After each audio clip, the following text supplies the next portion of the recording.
Okay, the April 18th, 2018 meeting of the Board of Education is called to order. I apologize for that we're running a little late this morning. We had a lot of business to take care of. This afternoon. When are we? What time of day is it? So everyone please rise for the invocation. O God, we pray to administer that which is just in all educational policies, being ever mindful of your guidance, stir us to action with love, wisdom, and understanding. The pledge. I pledge allegiance to the flag of the United States of America and to the republic for which it stands, one nation, under God, indivisible, with liberty and justice for all. All right, welcome to this meeting of the Board of Education. This meeting is being televised live on AACPS TV and live streamed on the internet. General information and protocols for the meeting are posted on the sign by the doorway as you enter the room, so please make sure you read those if you have not already. Item 2.03 is approval of the minutes. All those, are there any corrections or additions to the minutes? All those in favor? Okay. Item 2.04 is establish agenda order, and the agenda stands as written. And item 2.05 is recognitions, and we have some recognitions this evening. Who's it?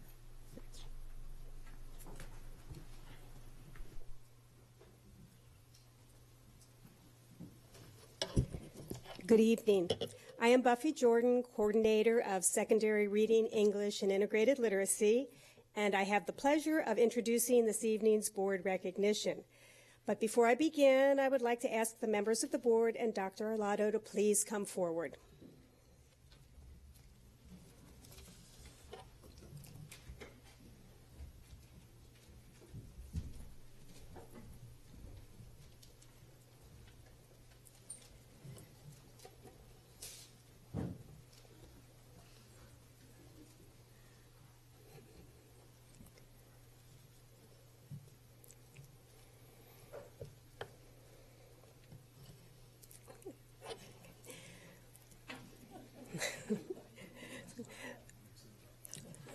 Members of the board and Dr. Arlotto, we had hoped to do this recognition last month, but Mother Nature had other plans. Nevertheless, I am pleased to be here tonight to talk about three outstanding young people who happen to also be the top three finishers in this year's 30th annual Anne Arundel County Spelling Bee. The Spelling Bee is a partnership of Anne Arundel County Public Schools and the 21st Century Foundation, and this year's presenting sponsor was Development Facilitators Incorporated. I had the opportunity to be in attendance in February to watch this incredibly exciting competition between 25 of our best spellers. They battled through 24 rounds, spelling words that many of us have never heard and much less ever used in conversation. When all was said and done, Wiley H. Bates Middle School 8th grader Isabel Messina was the winner, correctly spelling the word Fomorian to capture the title. I have it in front of me. I can spell, I can see it. They couldn't. Reagan Jakiran of Monsignor Slade Catholic School finished second, and Eli Fortier of Indian Creek School was third. These three and their fellow competitors showed poise and confidence, not to mention an amazing command of the English language. It was truly inspiring to watch. All of the spellers received a medallion and a prize bag that contained assorted gift items and a commemorative poster. The top three finishers each received trophies and additional prizes. Isabel will represent our school system at the Scripps National Spelling Bee later this year. She also won an online subscription to Webster's Third International Dictionary and the Samuel Lewis Sugarman Award Certificate and Savings Bond donated by Jay Sugarman in honor of his father, who's a lifelong advocate of education. The nature of the spelling bees, of course, is that there can only be one winner. However, we know that every student who participated in this year's bee is a winner and a champion. As they come forward, please join me in congratulating Isabel, Reagan, and Eli for their incredible accomplishments.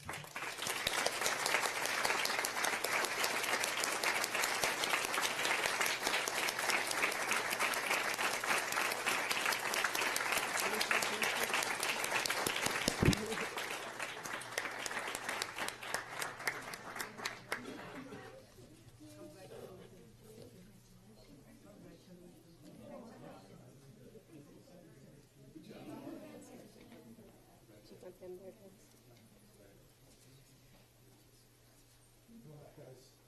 For a picture.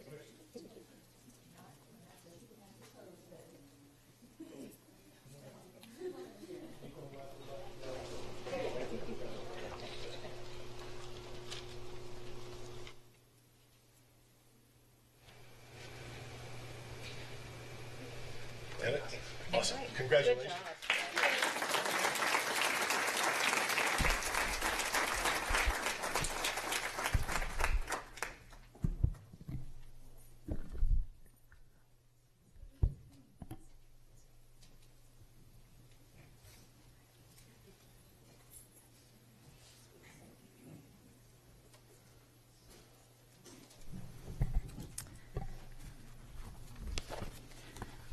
Item 2.06 is school and community highlights, and I wanted to start that off myself tonight with, I think we are all aware of the issues that have come to light at Chesapeake High School and in the Pasadena community recently.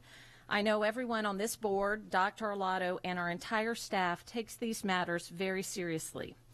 Just there, in case there is any doubt, I want to make it clear hate, bigotry, and discrimination in any form has absolutely no place in our county, and certainly not in our school system.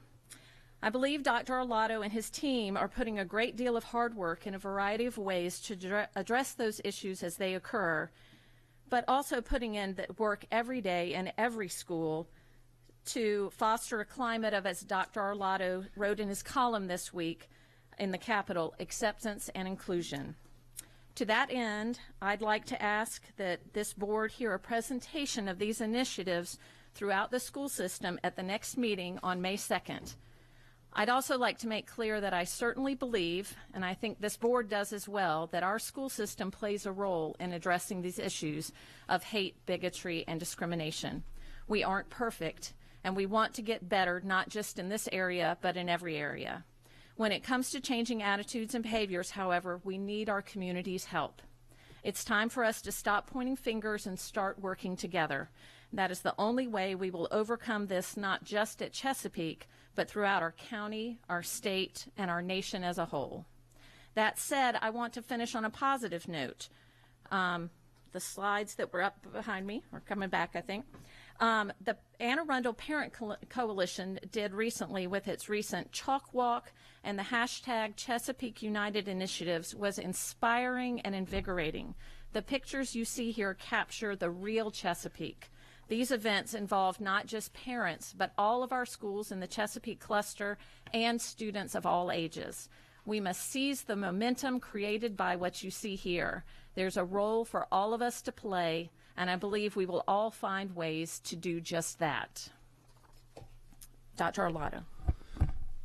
Thank you.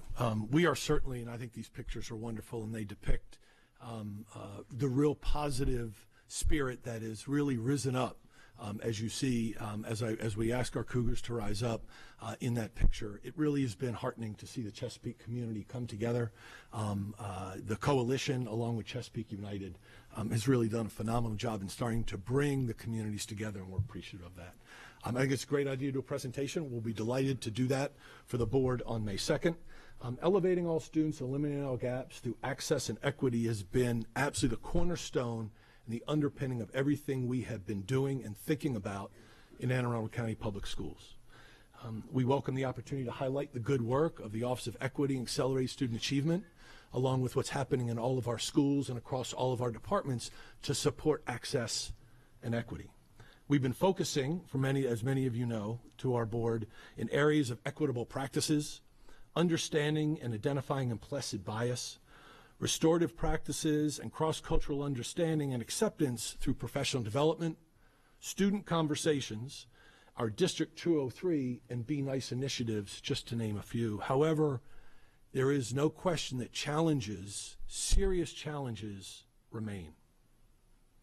With the recent events around our country, our county, and within our schools, I want to be really honest. I'm both sad and angry. We are currently living in a culture where hate-filled rhetoric is on the rise, and common decency is no longer common. This is unacceptable, and it must stop. There is no place for this thought, behavior, speech, or action in 2018, and certainly not in this community. Collectively, I absolutely believe we are better than this. We as a school system know the important role we play in growth and development of our students, and we realize we can and should do more. So with that, we welcome the opportunity to share what we are doing and what the challenges are. We'll continue to work with our partners throughout the county to bring this about. So thank you for the opportunity. Thank you.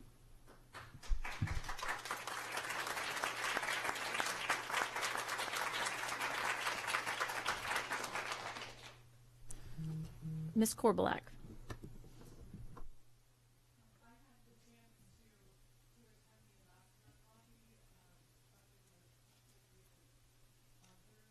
Last week. It was hosted by Derek Matthews with the County Executive's Office from Arundel United. And just to piggyback on what you were saying, there was a panel, a group of 4 people in the panel, but I particularly appreciated some words from Pastor Offer, who reminded all of us in the room that this is a community effort, even though a lot of the focus right now has been on the school system to fix racism in this county, because we do have the children for 6 or so hours a day. But he reminded everybody in the room that it is a part of the community's job to do this. And, you know, a couple of years ago, I had the chance to speak at the MLK breakfast, and I shared with everybody then, and I still believe it now. Our children are watching us. Who are we inviting to the dinner table? Who are we inviting to our places of worship? What are we doing? Us. And I hope that we can work together as a community to be a role model for our kids, because we can't fix it between 7 and 3. Ms. Sasso. I want to speak in reference to Maryland Hall, which is a place that the building is owned by AACPS, but at the same time, that is a place where our children go, children of all races, of all colors, and they basically are involved in art. And art basically brings the community together. So that's one of the thoughts and that we should look at, is placing our children in art and in environments where they are working and sharing together, because it will really make a difference also in the sports. Thank you. Ms. Korbelak. Well, to piggyback on that, it is spring musical time at our high schools, and I had the chance to go see Anything Goes at Annapolis High School on Friday, and they're doing a different spin-off on that this weekend called The Drowsy Chaperone. But the talent always blows my mind, and the lead, who is in Anything Goes, if you want to hear a Broadway voice down the street from us, you need to go to the show this weekend. And since we're talking about art, I'm going to share another watch on the screen, because this is so amazing that I had to make sure everybody could see it. You will see pictures of the amazing new mural on the English Hall at Glen Burnie High School. This is the Mural Club spent 5 months designing and painting this 90-foot-long celebration of authors. As an English major and an avid reader, I will say I would love to have this in my home, and I hope they will make posters of it. Some of my favorites included Maya Angelou and Shakespeare and my fellow University of Virginia attendee Edgar Allan Poe. A special shout out to art teacher Ryan McCready and student Harry F. Felt, and Harry completed over 50% of the mural by himself. This is the 3rd mural the Mural Club has created at Glen Burnie, and I can't wait to see what they're going to design for the Science Hall next. But it really is amazing, and if you're out that way, you should stop by and say, can I come see the mural, because it is awe-inspiring. It is awesome. It's very cool. Ms. Sasso. Talking about art so that you know what our children are doing. At Maryland Hall, there is a wall that basically the children from Bates, so if you go to Maryland Hall, and it's the exterior wall, they have basically completed the whole wall. It's the exterior wall. So this week it's going to be finished and it will be put outside so that the children that are at Bates Middle School, when they go to school, the whole wall, they have done it. Great things happening.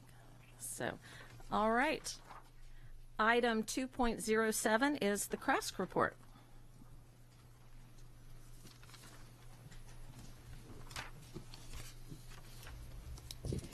Good evening, President Hummer, members of the board, and Dr. Arlotto. My name is Conor Curran, and I'm the Secretary of Education of CRASC. Tomorrow, CRASC will elect the student member of the Board of Education for the 2018-19 school year. As I previously mentioned, the finalists are Coleman Campbell, Emily Kissinger, and Josie Araya. Per the CRASC Constitution, schools are permitted to send a delegation of voters based on their enrollment. Once the votes have been tallied, look for a news release from the AACPS Communications Office announcing our winning candidate. We are excited and proud to be electing the 45th student member of the Board of Education for Anne Arundel County. The student member is appointed by the governor and serves a one-year term during his or her senior year of high school and receives an $8,000 college scholarship. Anne Arundel's student member is the only one in the nation on a local Board of Education with full voting rights. I continue to be honored to have the opportunity to represent students of Anne Arundel County. Thank you. Thank you, Conor.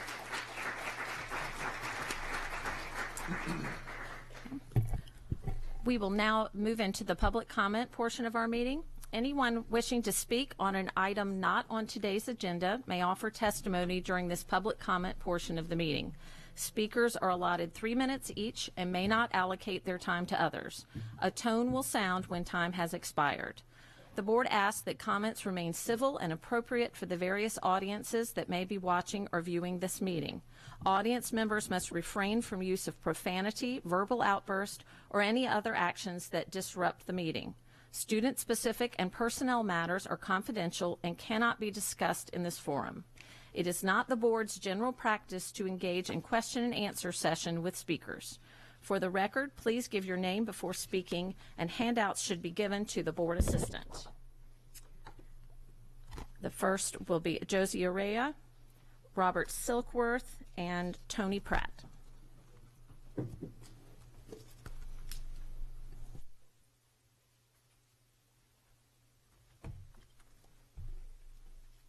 I'll stand there. Okay, just making sure.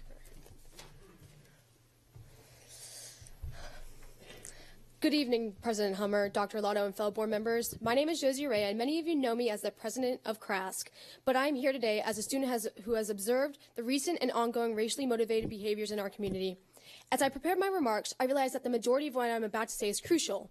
So I want to preface my statement by saying that I love AACPS and all the work that you do, really. I devoted countless hours to student activism in this school system and value the quality of my education. But it's time to be honest about some things. We all understand that systematic racism is not a school issue, it's a community one, which is why I truly believe that it falls within the responsibility of the school system to take on addressing this in order to provide effective cultural proficiency training and diversity appreciation. As a student who will be going through 12 years of education, I will spend 14,040 hours in a classroom. We are tested on math, reading, sciences, and all the AP areas, but there is no direct assessment of our cultural understanding. We should ask ourselves, if these areas were included as part of the PARCC testing, would the system focus more on attention and resources towards the quality of this curriculum? Because as global citizens, which I believe our school system needs to prepare us to be, we will be facing diversity of all kinds every day. Mentioned this week in the media was a plan to increase the number of anti-bias advisory lessons for this new school year. I need to remind you all that students for many years have been saying that advisory lessons are not effective, especially with such an important topic such as biased and racially motivated behaviors. Administrative programs such as Room 203, the Be Nice campaign, and posters on school walls do not reach students. They are attempts, but posters, hashtags, logos, and lessons are as effective as tweeting your thoughts and prayers. Honestly, they are an expression of a wish when what we need is an achievement of a goal. It is not enough to just be nice. It's time that we as a county be brave. I think it's time to take a serious look at the effectiveness of these efforts and have a new educational approach that involves the school and the community with bonding actions that are eye-opening, similar to the Not My Child campaign. Large, focused, emotional, and real. These impacts of these presentations force students to look differently at themselves and their conduct. Speaking of conduct, we need to look at the consequences of these behaviors in our schools. Currently, first offenses range from 5 different levels of behavioral intervention, and despite creating a threatening, hostile environment for others in the classroom and degrading another student's ethnic background, let's face it, in 2018, racism is wrong and certainly not allowed in our schools. So let's start making that clear in our disciplinary actions. We need to take a serious look at our priorities as a school system and put our money, time, policy, and human capital behind creating a community-wide, youth-led shift towards inclusivity, understanding, and celebration of our diversity. Because I really want to see next year's Capitol editorial be written about how proud we are as a school system to overcome these obstacles and grow as a community. So I say, let's give it a try and listen to what actually works. Thank you for my time.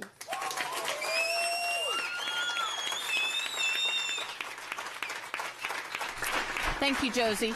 Mr. Silkworth?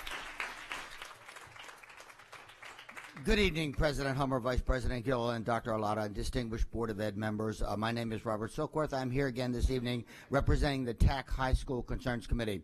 On April, our meeting was held on the 11th. We did have some discussions and concerns and recommendations about our half-day PD experience, which recently occurred on the 17th of April, as well as some recommendations about some issues with field trips.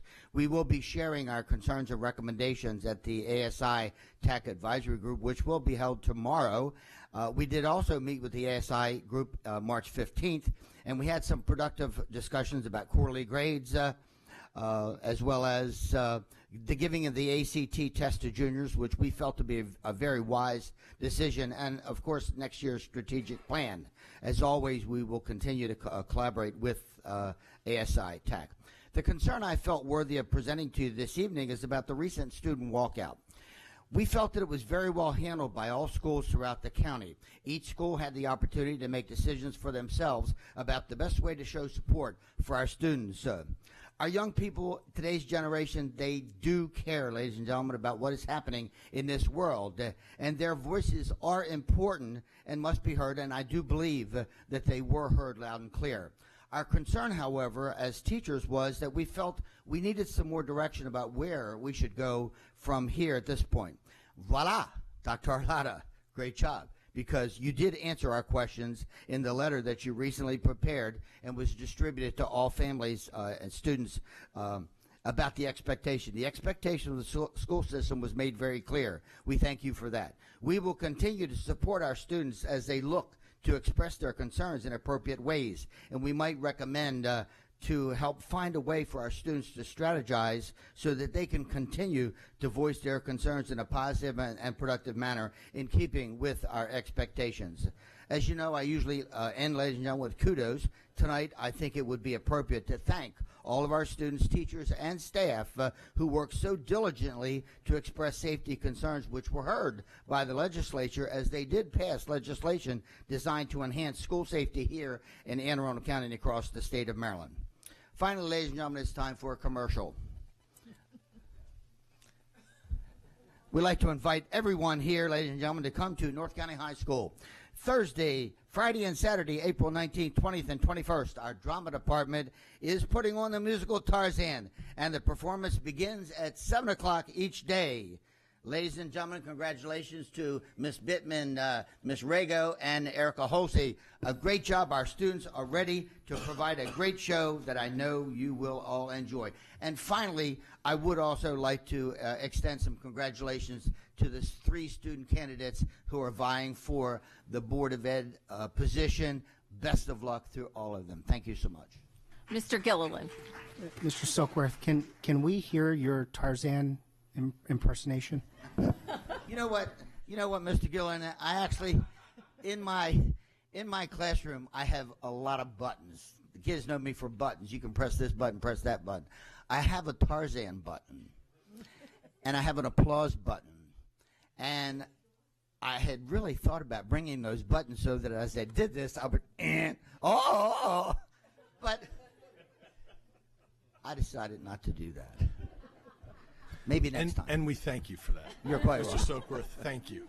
And we thank you again, sir, for helping us. Good evening, President Hummer, Dr. Arlotto, and the Board of Education staff. My name is Tony Pratt. I'm a community activist, and I'm here on behalf of our community. Ms. Korbelak alluded to the fact that the community needs to get involved. So I'm here as a community activist who's getting involved. And my situation is with Annapolis Middle School buses that are being terminated effective 2018 school year. I got involved because a parent came to me last year to let me know that the school buses were being taken away. It wasn't enough time, they weren't allotted enough time to find out that the school buses were being taken away. So we got the community together, and we came together, with Jolynn Davis, Alex Zernakovich, and Les Douglas, and we had a meeting, and it was determined that the buses would be reinstated until the 2018-2019 school year. But some safety things were going to be put in place, and things were going to be reviewed, and you were going to get back to the community. Well, it was a break in that procedure because we never got information back from that. It was from a source that I found out that the buses would be terminated again. The school breakdown with the Board of Education and those powers that be never came to us to let us know. So we in turn had another meeting. I reached out to Les Douglas. I reached out to Mr. Mosier to invite everybody to the meeting. They declined because they said that software was being introduced today and he couldn't speak on that. It's many safety concerns that we lined out back then. As far as a child being struck on a bicycle last year, 2 pedestrians being hit, traffic concerns, 17 breaks in the road on the way to the school, 5 businesses, prominent businesses, one being 7-Eleven. I had the opportunity to walk that route several times. I'm 50 years old. I feel like I can make good decisions. As I approached the Spa Road and Forest Drive, I almost was hit myself. I'm alert. You'll have more than 150 kids on that road at any given time, starting at 11 years old. It is known that you don't use your full brain until you're 25, and the decision-making part comes last. So as they're walking and horseplaying, we don't want a casualty before we see what's right in our faces. We have road signs, red signs on West Street because it's dangerous to cross the street for adults to pick up and walk across a crosswalk. But we're asking kids as young as 11 years old to walk on Forest Drive that just at the route that they're going to be walking on had a 5-car accident last week that I witnessed. The week before that, at Cherry Grove and Forest, the same 5-car accident was also a car that ran a red light and hit somebody. I would like the policy to be looked at before somebody gets really hurt, and then we have a liability. Thank you. Thank you, Ms. Pratt. Dr. Arlotto.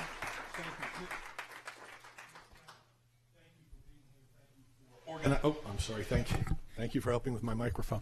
Thank you for being here and organizing the folks to be here this evening.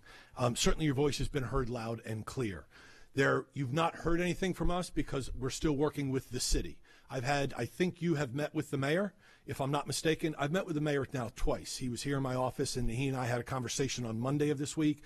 We've agreed to get back together to continue to talk about what we can do to address some of the safety concerns. So I'm still working with the city. So as of right now, and I've had meetings with the president of the board, the stay remains in place in terms of the bus continues, and will stay in place until the board is satisfied that I've been able to bring something back to them in my work with the city. It's not something that the school system can take care of alone in terms of safety concerns, road signs, traffic patterns. Those kinds of things are beyond our control, but the mayor's agreed to continue to talk with me, and he and I are setting up what will be our 3rd meeting. So I just want you to have that information. All right. It's one thing I want to leave you with. I would like to invite each and every one of you to take that walk with me at the time they go to school and the time they come from school, and you draw your own conclusion. Absolutely. Have you left your... Ms. Pratt, is your contact information on the card that you drew up? Perfect. The mayor and I talked on Monday about walking that route, so we'll get in touch with you.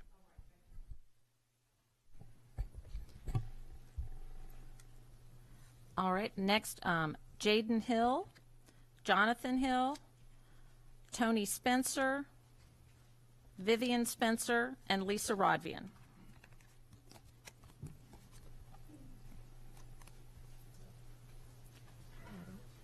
When Tony Spencer's done, can you introduce him? Because I don't know him.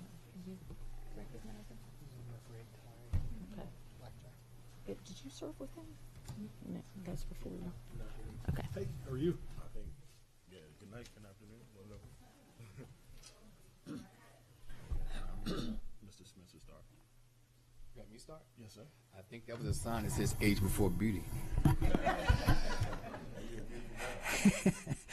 Good evening, Madam President, members of the board, and Dr. Arlotto.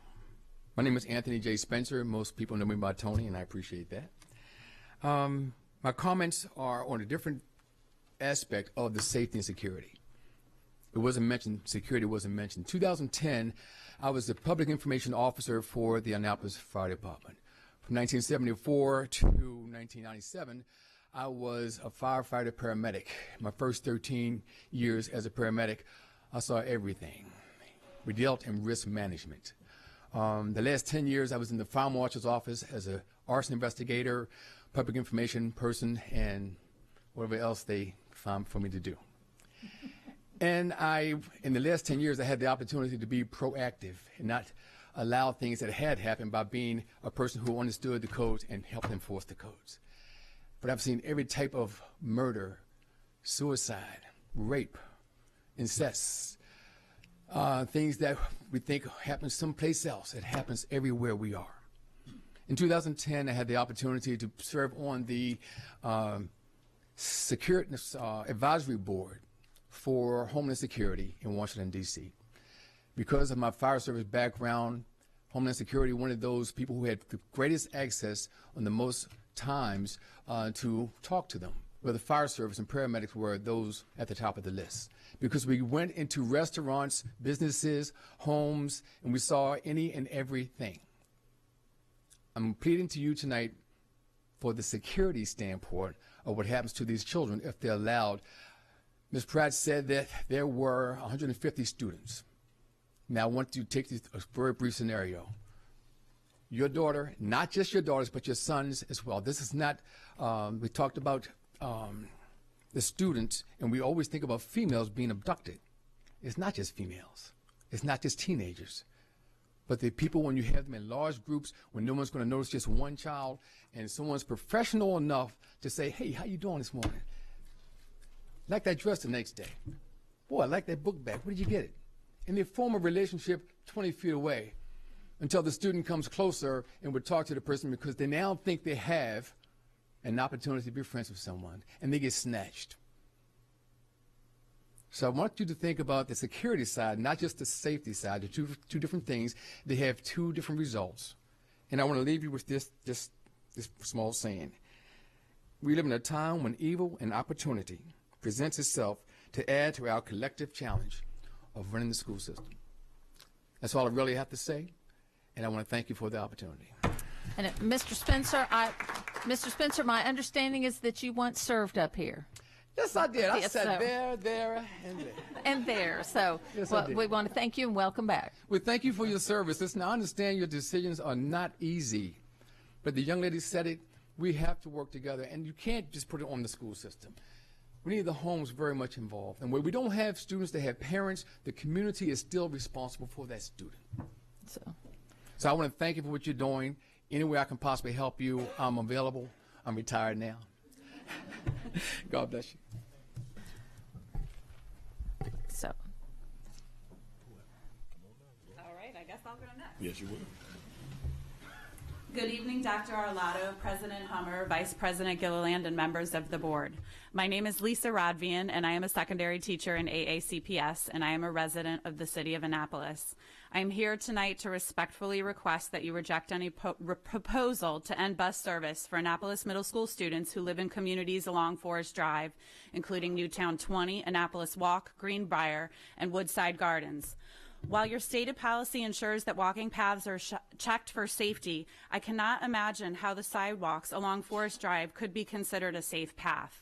With high-speed traffic in both directions, there is little margin of error for both the drivers and the students themselves. Working with middle schoolers on a daily basis, I can't begin to count the number of times I've watched young people trip and fall over their own feet because their own feet are an inch longer than they were the day before due to their rapidly growing bodies. One tiny misstep along their path could become deadly. Furthermore, we can't just discuss safety for ideal weather conditions.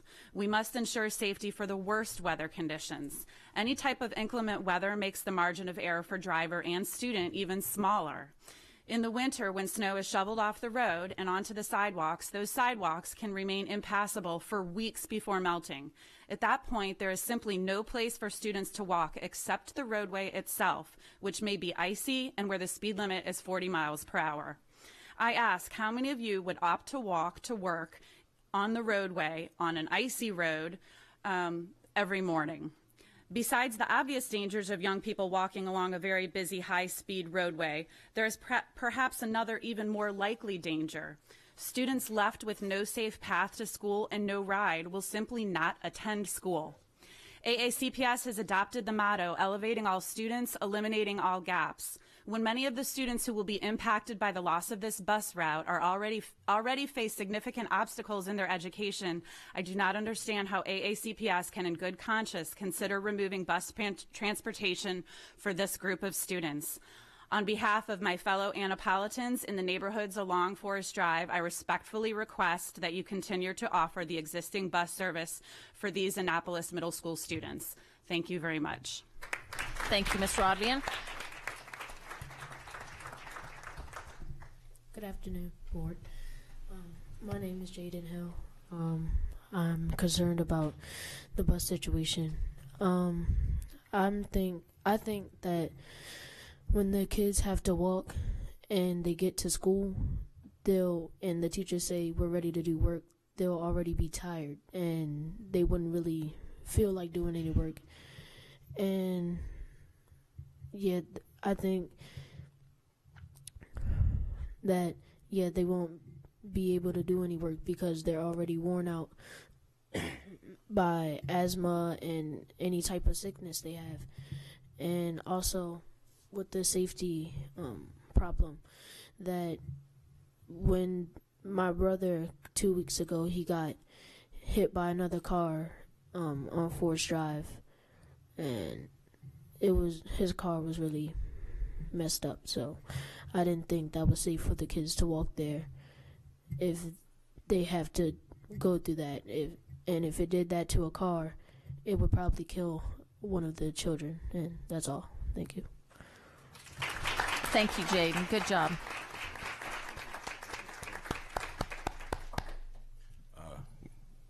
How you doing, Board? My name is Jonathan Hill. I'm the father of this young, handsome guy right here. My issues are also with the bus route.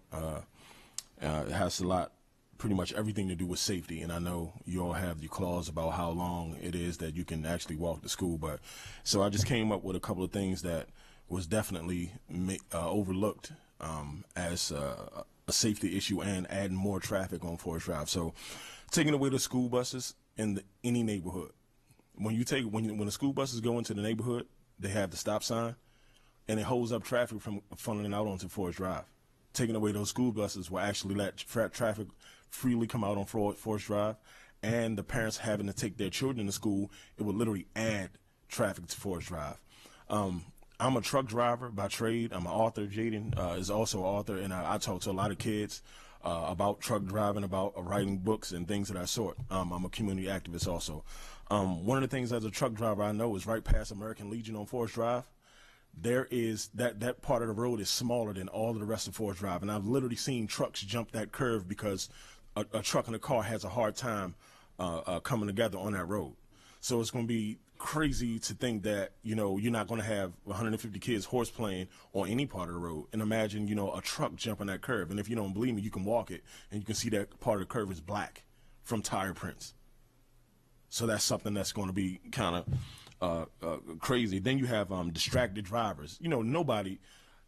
Nobody drives without a cell phone in their hand. Even though that's the rule, everybody drives with a cell phone in their hand. Whether they looking to get a text or change their music on their phone, it's just not it's not good. On Forest Drive also, in the past 5 years, there's been 2 individuals that were decapitated by cars on Forest Drive. They literally had to find one guy.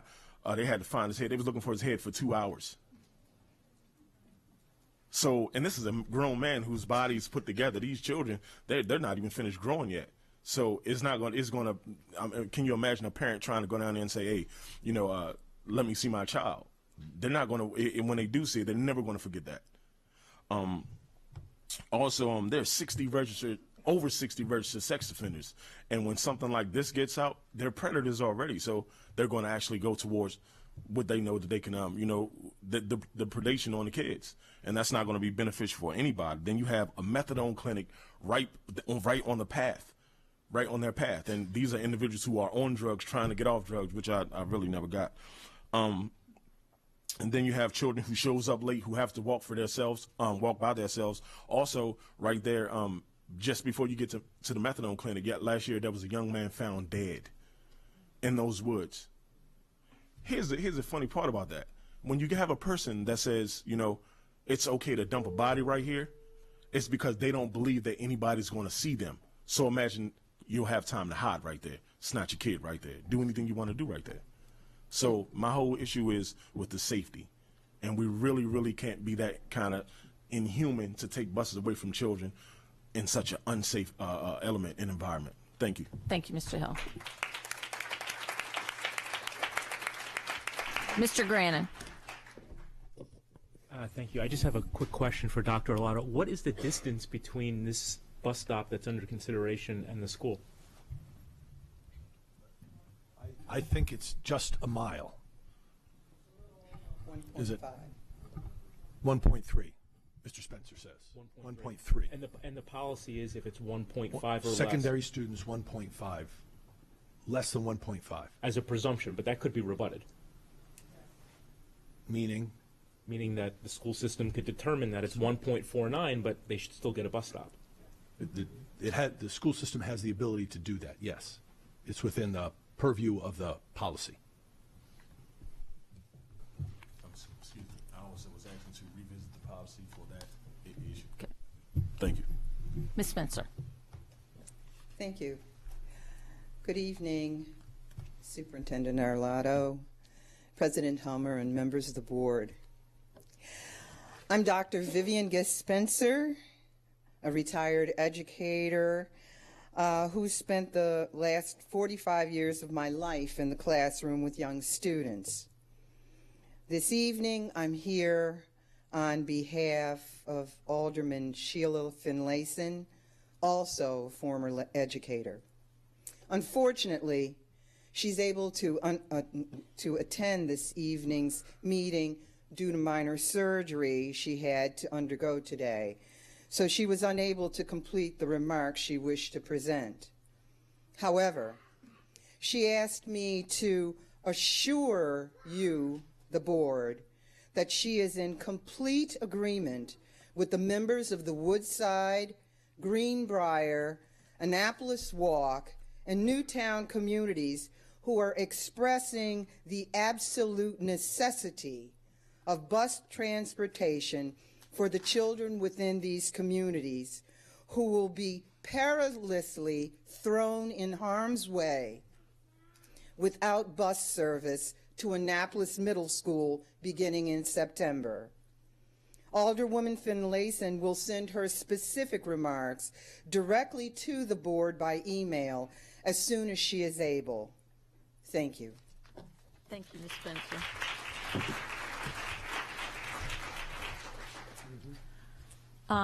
Roderick Clavery, I'm sorry if I'm misspeaking there, Yasmin Jamison, William Pratt, Tiana Height.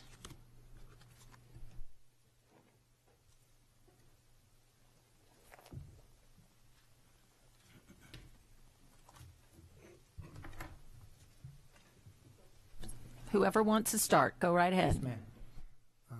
I say good evening to Madam President and Superintendent. My name is Roderick Clavery. I'm new to the community. My concern is I have three younger sons that, well, two of them will be going to the middle school next year. I have one that's going in now, so this bus problem will affect him if it's taken away. But then next year I'll have two going, so now I'll have two boys that'll have to take that walk. And like has been said before, the traffic, even though it's posted 40 miles an hour, you know nobody is driving 40 miles an hour. Okay, so, and again, children tend to play around. This, as a matter of fact, this is the last storm we had, and I'm watching my son, the oldest one that has to go out, walk to the bus stop, and I'm watching him walking, and there was a patch of ice, and he was playing on it. He didn't know I was watching him, and he was playing on it, and he slipped. Okay, you know, kids do that. You know, they get on the ice and they want to slide, and he slipped. So the problem with, you know, Forest Drive in that area where when the snow is knocked off the street up onto the curb, there is no sidewalk.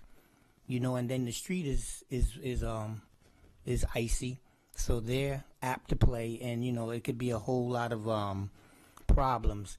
My understanding is that the buses still come down Forest Drive. You know, my issue is how much of an inconvenience would it be for them to just continue what they're doing and going into these neighborhoods and picking the children up and coming back out. As was said before, whenever those buses come in, the signs flip out, traffic stops. You know, the kids get on the bus, they wait till everybody is seated, and then when those signs go in, then traffic continues. And that right there in itself is a safe way to get our kids back and forth to school. You know, so I'm here, you know, as what was said, you know, by the superintendent about being sad and angry about, you know, the cultural situation that we have in this country right now. But, you know, how much more decent would it be to just continue with the bus service the way it is? Because to my understanding, it's not really cutting into any budget. You know, it's not costing any more money to do it. So, you know, it's just, you know, and just to be real, it seems like a lot of issues. The fact that parents have to come out here and express anger about their children going to school when the things they should be concerned about is them coming home, doing their homework, getting prepared for the next day. And, you know, you don't have to worry about, okay, remember when you walk into school, don't play on the sidewalk. You know, that kind of thing. That's something we don't need to be dealing with our children. You know, that's an added headache we don't need. So thank you.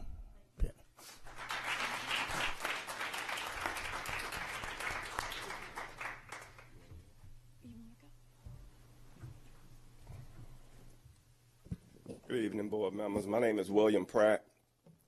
I'm here with a high level of concern also for the safety for our kids. As Roderick Clavery was saying about the prices and the cost, you know, I'd like to ask you, what would be the cost of your child? What would be the cost of your child if you was to think of your child? What would be the cost of your child when we sit and we put policies in place before we actually evaluate and look at the circumstances, the safety situations that's already been talked about, that's at hand? I think as a board, I think we could come together a little bit more and really research the development and be a little more proactive than reactive. I think in our society these days, I think we have become really good at being reactive when we wait for tragedies to happen and then everybody have all the answers. I think if we,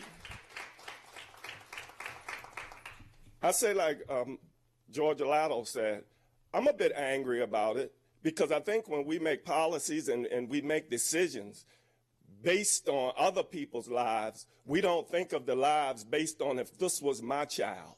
If this was my child, what would the decision be? Thank you very much for your time. Ms. Korbelak.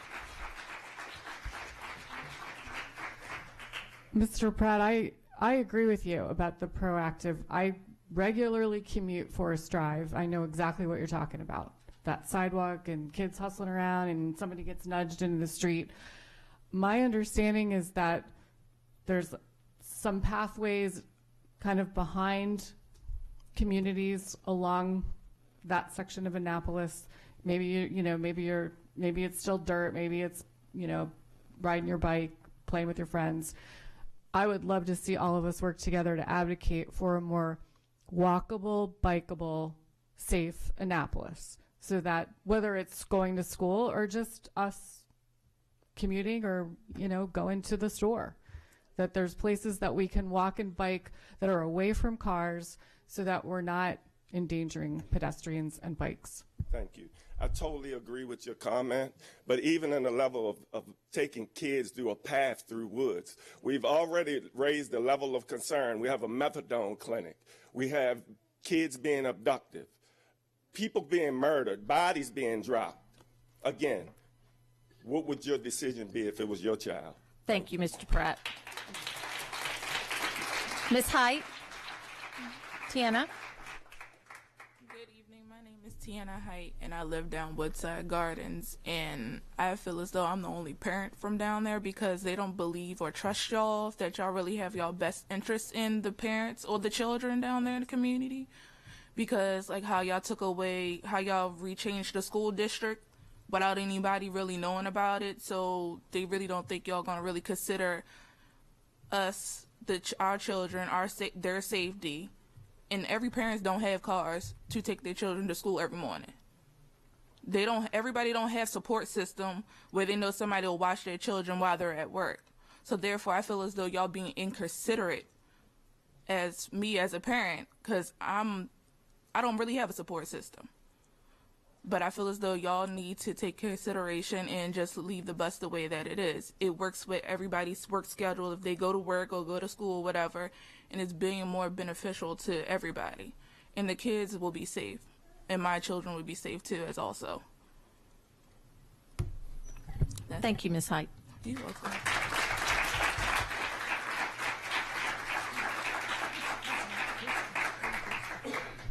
Hi, my name is Yasmin Jameson, and I don't anymore have kids in the public schools right now, so, I'm just here as a concerned citizen. I didn't think that I would have to be here again, because we were here in November, and you heard all this stuff, right? So to come back and say all the things that all these parents have been saying since November, like we're saying the same things. So I'm not sure what it is that they can say that's going to change your position. So I'm hoping, we're going to reinstate the school buses like we did in November, but I want it to be hopefully going forward, not just 2018-19 year, but just going forward. Also, I think you guys got a software system, right? And I'm not sure how much that costs, but I'm sure our tax dollars paid for it. So we should have some kind of say-so in, what happens with that. And also, I'm sorry, I'm just going all over the place, but also, instead of just the software system is not a human, right? So they're just like looking at however the satellite thing is, measuring the mileage, but it's not really looking at the human part. So like Tony was saying, if you guys go out and do the walk with them, you'll actually get the human aspect. You can see what's going on and what these young people are going to be faced with. What else? So, I just can't understand how we're still here with this. And I don't know. Oh, one more thing. Is there like a safety clause in this policy? Is there any kind of a safety clause put in for the policy that you're using, with the 1.5 miles? Is there any kind of safety clause in terms of? Maybe you need to do that. Like, we need to readdress the policy probably, right? Because, you're saying 1.5 miles or a mile and whatever it is that the secondary students have to walk, but we have to also look at, like, is it safe for them? So is there a clause for anything like that? Yes. There is? Where would Absolutely. I find that? It's in the policy. Okay, so. And the regulatory language. And let me also, since you stated that there should be a human element, our transportation division, there is a human element. Right? So so that you know that we just don't schedule a route and drop a bus stop at a corner after the software package, after the software tells us where to put a bus stop, a human goes and checks to make sure that's an appropriate and safe place for a bus stop and a route. And when was that done? I'm sorry? When was that done? It's was done. It's been done that way for years and years. Our so- team goes out and checks routes every year, all and throughout the year. I just wanted you to when know made that this is decision, there is a though. human element to But when the you bus made routing this piece. decision, It's kind of You well. went I and just want to walked. say that it's not a question and answer time. Right. But as we said at the beginning, there's no final decision has been made about this route. We're taking all the input and it will come up. But there is not currently this bus is still in place and it has not been removed, and it will be. All these factors will be considered when we're making decisions moving forward. well, okay, and then you'll let us know. Your time is up. So thank you, though. Miss Erin Snell, Anna Drury, Ladrell Stevens, and Suzanne Martin.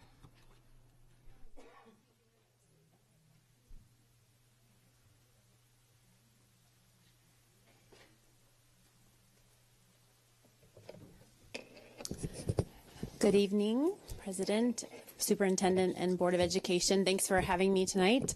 My name is Erin Snell. I'm a parent of 3 youngsters in the school system, although my kids are not attending the middle school yet.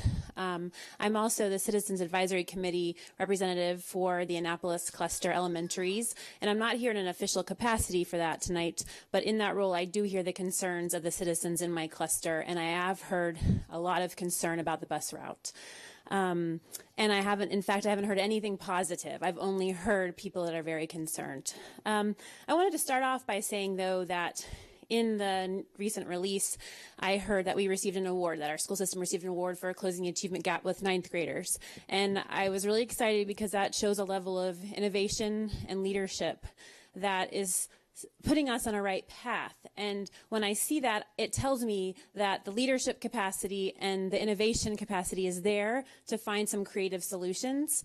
And with this busing issue, we're trying to promote access and equity and putting more barriers for students, especially students who are likely to come from homes that are stressed financially. If we're coming from public housing and subsidized housing, there's a higher likelihood of some financial stress.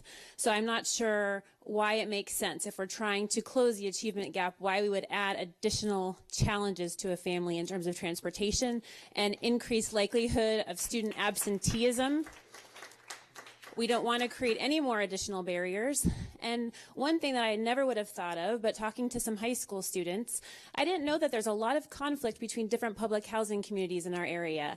And the high school students expressed to me that they would not go on that route if it were them, because they have beef with other neighborhoods and they were concerned about having their backs exposed on a busy road. So that's something I never would have crossed my mind, but Forest is so out in the open there, and we're coming from kids who might have more stresses, and so we should be removing barriers, not adding barriers. So I ask you, I don't think fixing the path is the answer. I think the policy needs to change to meet the needs of our students. Thank you for your time. Thank you, Ms. Snell.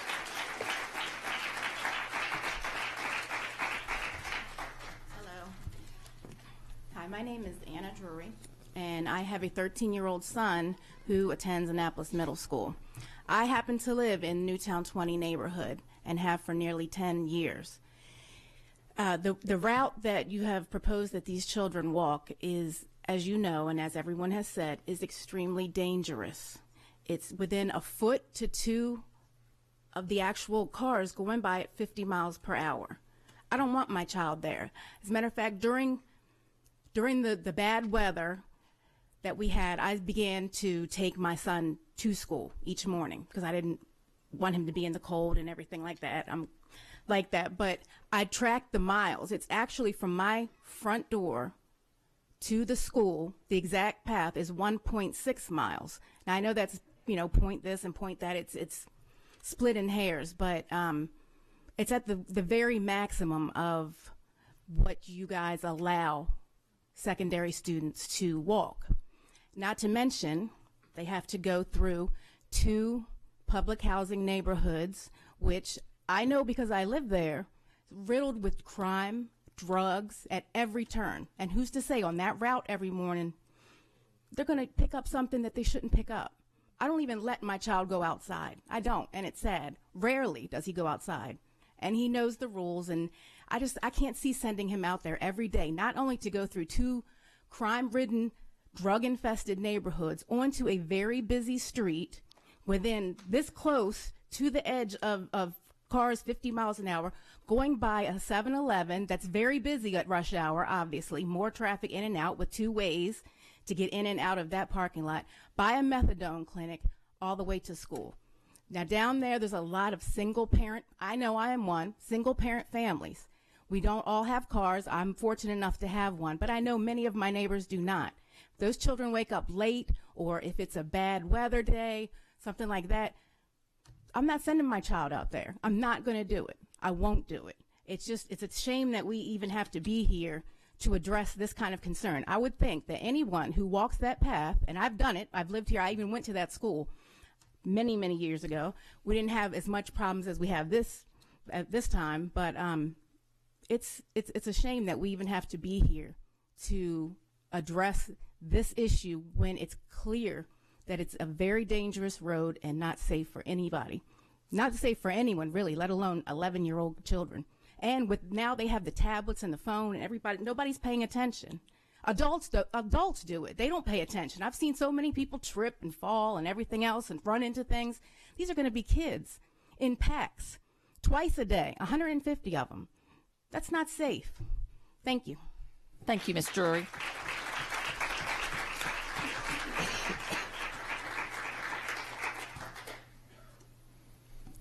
Good evening, Board.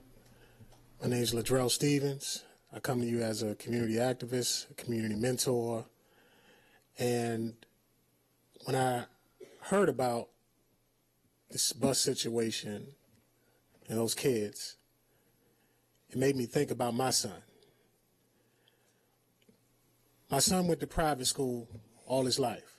He was driven to school, picked up from school every day by me and his mother. And I asked myself, would I be here if my son was going to be affected by this? Yes, I would. But my son graduated 2 years ago from Mount St. Joe. But I'm here tonight because I have family and I have friends that have children that are going to be affected by this. Now, I feel like I really don't have too much more to say because everybody back here pretty much done said everything, almost pretty much everything that I was going to say. But it's safety, safety, safety. I can't. And even when I told my son I was coming to the meeting tonight, he was like, yeah, you need to be there. He told me I need to be there. He said that it wasn't right that those kids would have to walk to school on that road. And again, I say again, I'm a truck driver. Just like Jonathan, I'm a truck driver. And I see kids not just going to Annapolis Middle, any school. When I see them come off the bus, they're not paying attention to anything. You know, there's plenty of commercials on TV about, being distracted drivers, teenage drivers, and a teenager walking with their phone is even worse than a teenager driving with their phone. And on Forest Drive, I know for a fact that is just one of the most deadliest, streets to leave 150 vulnerable kids that could be left up to anything. I mean, like everybody's been saying, the kidnapping, trafficking, not to mention we have a big bullying problem that I don't think that was thought about when the policies and stuff were put in place.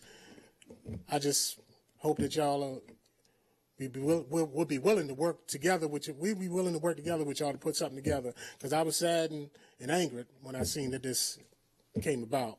But I thank you for your time. Thank you, Mr. Stevens.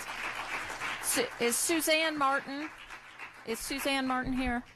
So that's everyone who signed up for about Annapolis Middle School. Thank you all so much for coming out and sharing, and I promise we've heard it all, and it will all be taken into consideration. Thank you all for coming. So next, Gina Davenport, Christy Batista, Shannon Schwallenberg, and Amaris Hill.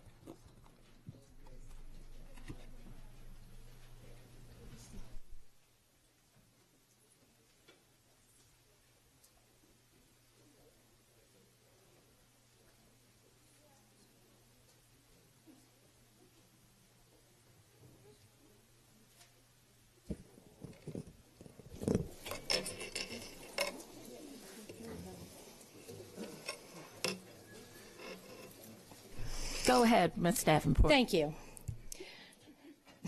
Good evening, President Hummer, Board, Dr. Arlotto. I'm Gina Davenport, the principal of Arundel High School, and I'm here with my colleagues, Scott Cooper, the World and Classical Language Chair at AACC, Margaret Scott, an assistant principal at the Phoenix Academy, and Kathy Flanders, a special educator at Glen Burnie High School. As you can tell, we have various backgrounds, but during a recent conversation, we found out that we had an important issue in common. We are concerned about college readiness for AACPS students. We're here today to propose a new policy to help encourage greater post-secondary success. Did you know that we have 658 of our current high school seniors that are taking less than 4 credits per semester? Not only does that mean that these students are not getting a full high school experience, but MSDE only provides a portion of the $5,231 per pupil revenue to our school system for each of them. Because students can earn 8 credits per year, most accumulate their graduation requirements very quickly. Many have earned 24 of their 26 credits before entering their senior year. This means that many students only need to take senior English and math to complete their high school requirements. Traditionally, seniors request a partial schedule, leaving our high schools without taking full advantage of a variety of courses that we offer to develop both academic skills and important 21st century work skills. Students are choosing to go home early instead of challenging themselves with courses in computer science, business, technology, and the arts. Some of these courses can provide opportunities to earn workforce industry certification and add value to students' resumes. They are also passing up opportunities to participate in the Early College Access Program or internships. Additionally, and perhaps more importantly, many students who request partial schedules have yet to earn the important college and career readiness distinction.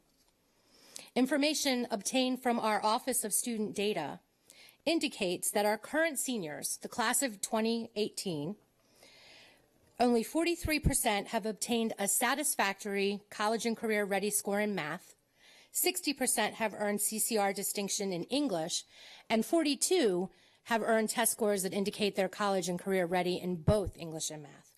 This means that when these students enroll in college, they will be required to take developmental courses for high cost with no credit before they can take classes towards their degree. We are asking you to consider a policy that would establish criteria for students to receive partial schedules. This would not only provide consistency for all of our high schools, but also demonstrate the importance we place on that preparation. What we're really asking is that we set up a culture where instead of students wanting to think about how to get out of high school, they're concerned about what they can get out of high school, because we have so much to offer in our county. Ms. Davenport, I agree with you 100%. And my kids have all been told, you're taking a full load senior year, don't even think about it. So did the Davenport boys. And I would like to propose to the board that we refer this to our policy committee to consider moving forward, to Ms. Sasso, our policy committee chair, and Dr. Arlotto, your staff that serves on there. If there's no objection from the board, I recommend that we pass this on to the policy committee to address. And if there's anything that I can do to help, I'll be happy to do that. Oh, we'll find you. Dr. Arlotto, you know where I live. Yes, ma'am. The Arundel High School. Thank you. Thank you for coming out.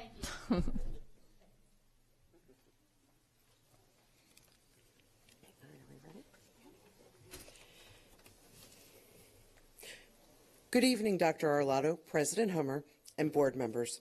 Thank you for giving us the opportunity to come before you this evening. As a collective group of school administrators participating in a county-supported PhD program through Notre Dame, we would like to share with you our thoughts regarding the AECPS grading policy and regulation.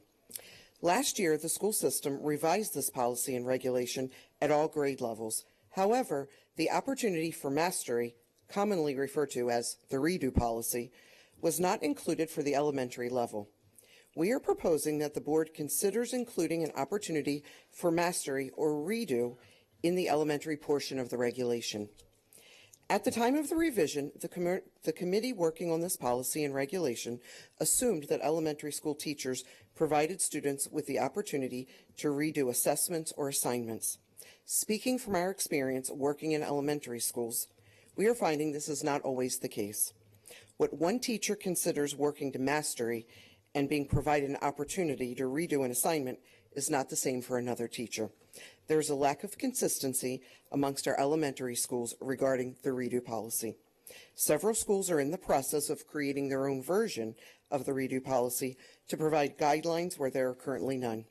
We find that many parents are under the perception that the elementary schools follow the same grading procedures as the middle schools and high schools, and this is not the case.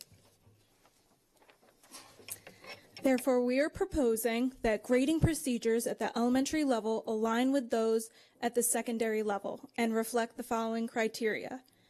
Students have one additional opportunity to improve their scores on no more than 5 assignments or assessments per marking period. Students must complete the new assignment at school and submit within 10 school days of receiving the returned original graded work. Students may choose which assessments and assignments they retake, except for district assessments. After an assignment or assessment has been redone, the higher grade shall be the grade of record. And lastly, teachers shall assign a minimum grade of 50% to assignments or assessments for which the student made a good faith effort. If a student does no work on an assignment or assessment, the teacher shall assign a grade of 0. We believe that these changes will provide consistency amongst elementary schools while also providing consistency for parents as students matriculate to middle and high school. Thank you for allowing us to share our perspective with you. Moving forward, we hope that you will consider our proposals to these changes in the grading policy and regulation. Thank you. Thank you. Would you all introduce yourselves for the board, please? Sure. I'm Julia Walsh. I'm the principal at Tyler Heights Elementary.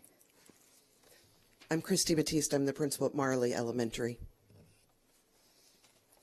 Ryan Bebo, Southgate Elementary. Eugene Whiting, principal at MacArthur Middle School.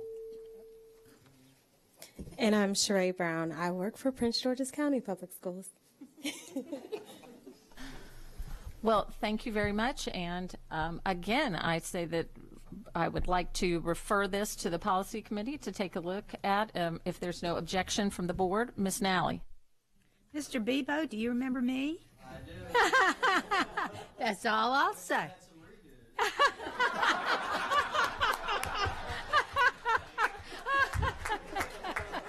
I don't think you like need like father, like son.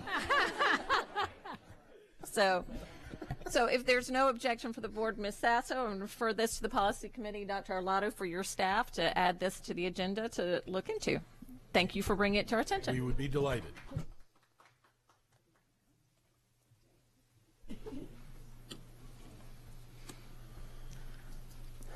Good evening. My name is Shannon Schwallenberg. I'm here to talk to you about the bullying policy in Anne Arundel County Public Schools.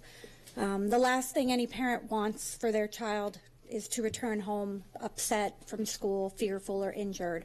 According to the Anne Arundel County 2017 MDS3 secondary survey, during the 2016-17 school year, 49% of students and 56% of staff members in Anne Arundel County schools felt harassment of students was a problem. At a recent Board of Ed meeting, students shared experiences involving multiple physical, mental, and property assaults they endured while attending Anne Arundel County Public Schools. Many parents complained about the lack of response from the school system after filing a bullying, harassment, or intimidation reporting form. Others complain that when the county did respond, they administered unacceptable solutions, such as forcing friendship between the victim and the bully. Most speakers shared that they felt the school system enforced little to no consequences to the offenders when bullying was witnessed or reported. It was truly heartbreaking to hear how experiences with bullying have caused some students to hate attending school or contemplate taking their own lives. While we believe the current bullying policy is appropriate for our schools, the regulation that determines the procedures staff should follow must be amended to ensure that all students feel safe in their learning environment. The current regulation reads that when a bullying form is filed, it must then be promptly and appropriately investigated by the school administrator or designee within 2 school days after receipt or as soon as administratively possible. After reviewing administrative procedures from other local school systems, we discovered that when a report is filed, all parents of students involved must be notified on the same day that the report is received. We suggest the regulation be amended to require a response to the filer within 1 school day of receipt in order to acknowledge that the report has been received and the incident will be investigated. If the person who filed the bullying form is not notified when the investigation has started, it appears that there is no follow-up to the form being filed and no accountability to the person being bullied, even if this is occurring behind the scenes. This small action goes a long way to ease the mind of a worried parent and child. We also suggest removing the words "as soon as administratively possible" from Part C of the investigation section. This ambiguous wording does not create the degree of urgency the matter deserves. It also does not create enough accountability to ensure that all forms are followed up on in a timely manner. Another issue with the regulation is that there is no specific timeline for completing the investigation process. Neighboring counties have regulations which include strict timelines that require completed investigation forms to be completed by the principal within 14 days after the receipt of a complaint. We encourage Anne Arundel County to adopt similar regulation in order to ensure the investigations are completed within a reasonable time frame, demonstrating that student safety is a top priority. This will also ensure that any necessary consequences are enforced promptly. Thank you. Thank you. Could you all introduce yourselves, please? My name is Shannon Schwallenberg, and I'm a special educator in Prince George's County. And I'm Elizabeth Pape. I'm a special educator at Glen Burnie High School. Go ahead. Shannon Banks, Bowie State University. And I'm Carla Barrow. I'm a teacher at North County High School. Fantastic. Glad you all are here. Okay.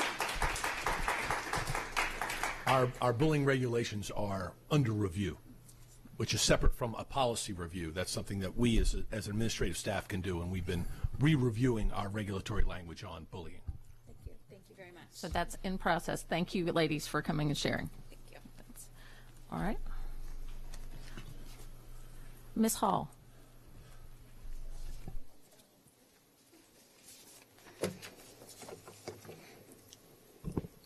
Hello, my name is Amaris Hall, and last year I attended 8th grade at an Anne Arundel public school.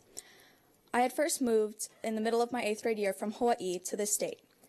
I am currently diagnosed with ADHD, dyslexia, autism, Asperger's, generalized anxiety disorder, social anxiety, and major depressive disorder. While coming here, I had a current 504 plan, but it took almost a month to get a meeting at that current school. And when I first had that 504 meeting, half of the teachers were missing, and it just seemed like they copy-pasted my old one with no consideration taking place.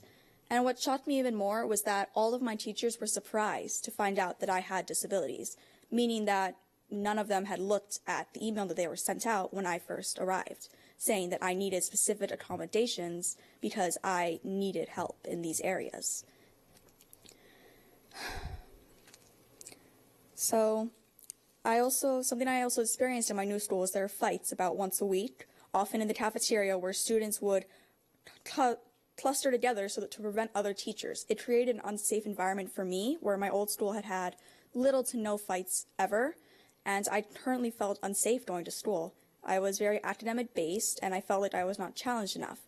So eventually I fell into a depression, which caused me to be committed to the psychiatric ward of Johns Hopkins Hospital for suicidal ideations in May.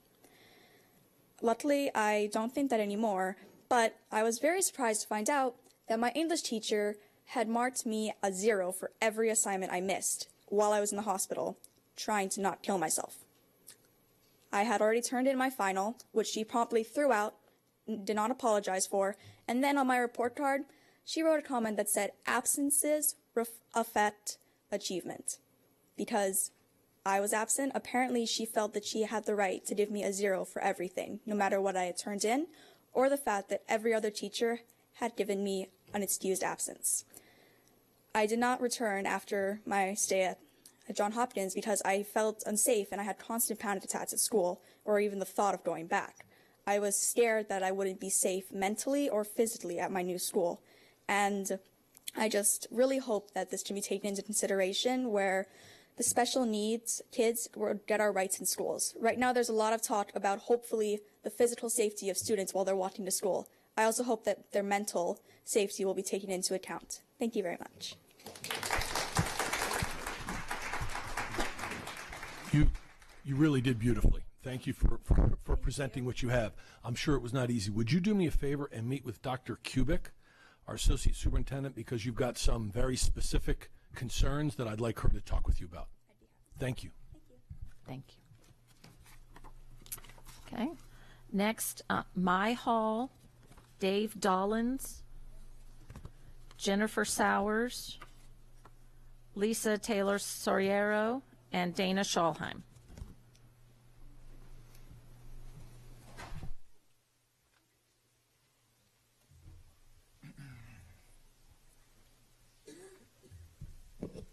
Hi, guys. Hi, I'm Mai Hall. I'm the mother of that person outside. You should be very proud. Oh, She was very brave and did a wonderful job. That's a lot of speech and debate and Model UN and all the other little clubs she's involved in. It took a lot of therapy to get her here. So just to piggyback off of what she said, my main concern is about 504s and children's mental health. And as you know, May is coming up. It's Children's Mental Health Month. As a former educator of 13 years, I am very appalled at what Anne Arundel County offers our children with mental health needs and 504s, IEPs, early intervention services, you name it. I also have a son who had early intervention in Hawaii and who has been denied twice by a child fine, but that's not a here thing. That's another meeting I have to go to. So on with mental health, she talked about wanting to kill herself last year. We were not offered the in-home hospital, which I had found out from Mr. Bebo when I met with him last summer, when my husband had to take off work from serving his country in the U.S. Air Force. That's why we're here, not by choice. So when my husband had to take off work for maybe 4 to 6 times every month to help me out at these meetings, to help fight for my daughter's rights, her rights in school, just to have a free and appropriate education. I don't think that's necessary. I don't think it's fair. I don't think it's fair for the special needs counselor at said middle school to tell me, oh, I think she was just copying another hit TV show that all the young teens are watching. I don't think it's fair for the 3 adults in that room to make assumptions about my daughter that were not true.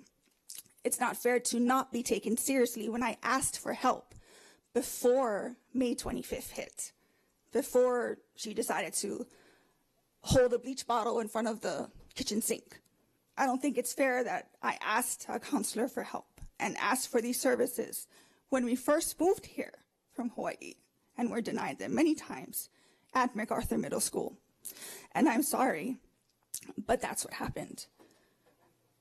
And then Mr. Bebo and our school liaison officer had the good idea to make an out-of-area transfer for medical issues to Severna Park. We did that. She had a great time at Severna Park instead of going to Meade.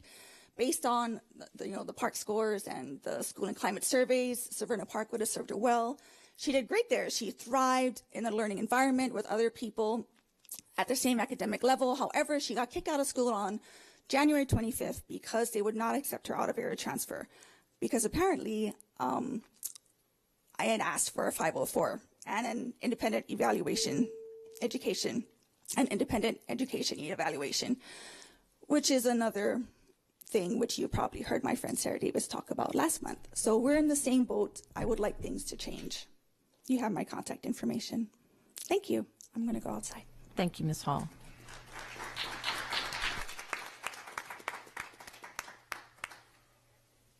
Thank you, Board, for giving us the opportunity to speak. My name is Dave Dollins. I'm a minority. Just like the previous speaker, we're minorities. We're parents of children with special needs. And the same, like she was saying, we're discriminated against within Anne Arundel County. The rules are made up. Language is made up. Regulations are reinterpreted to deny our kids the fate that they deserve.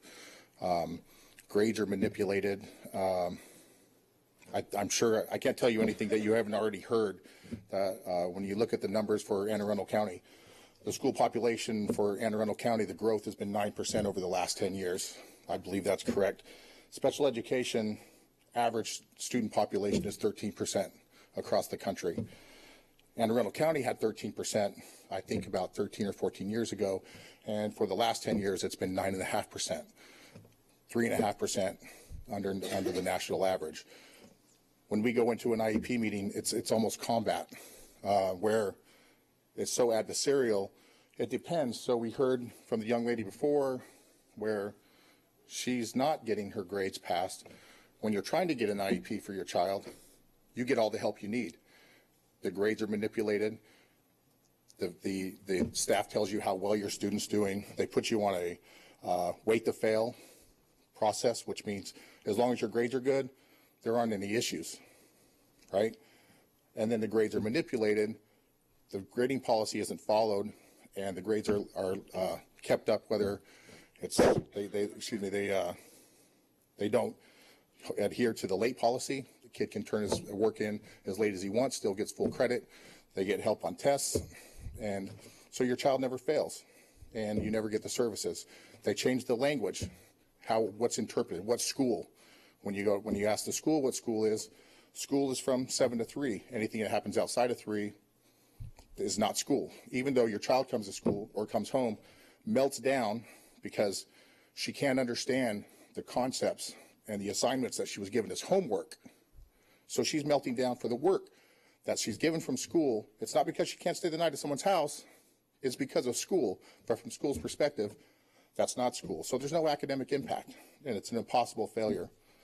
And again, I know you've heard all this before. I think it's time to get a coalition of parents together. I think, Ms. Hummer, I've started a survey. I'm circulating it through Anne Arundel County. You've tried to access it. I can give you the results of it. You're welcome to see it.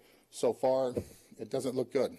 Anybody that's involved with any kind of special education, it's pretty bad for the county. So I would love to share that with you. I'd like to get a few more responses, and maybe we can work together and get the right amount of focus on this. Thank you. Thank you, Mr. Dolan.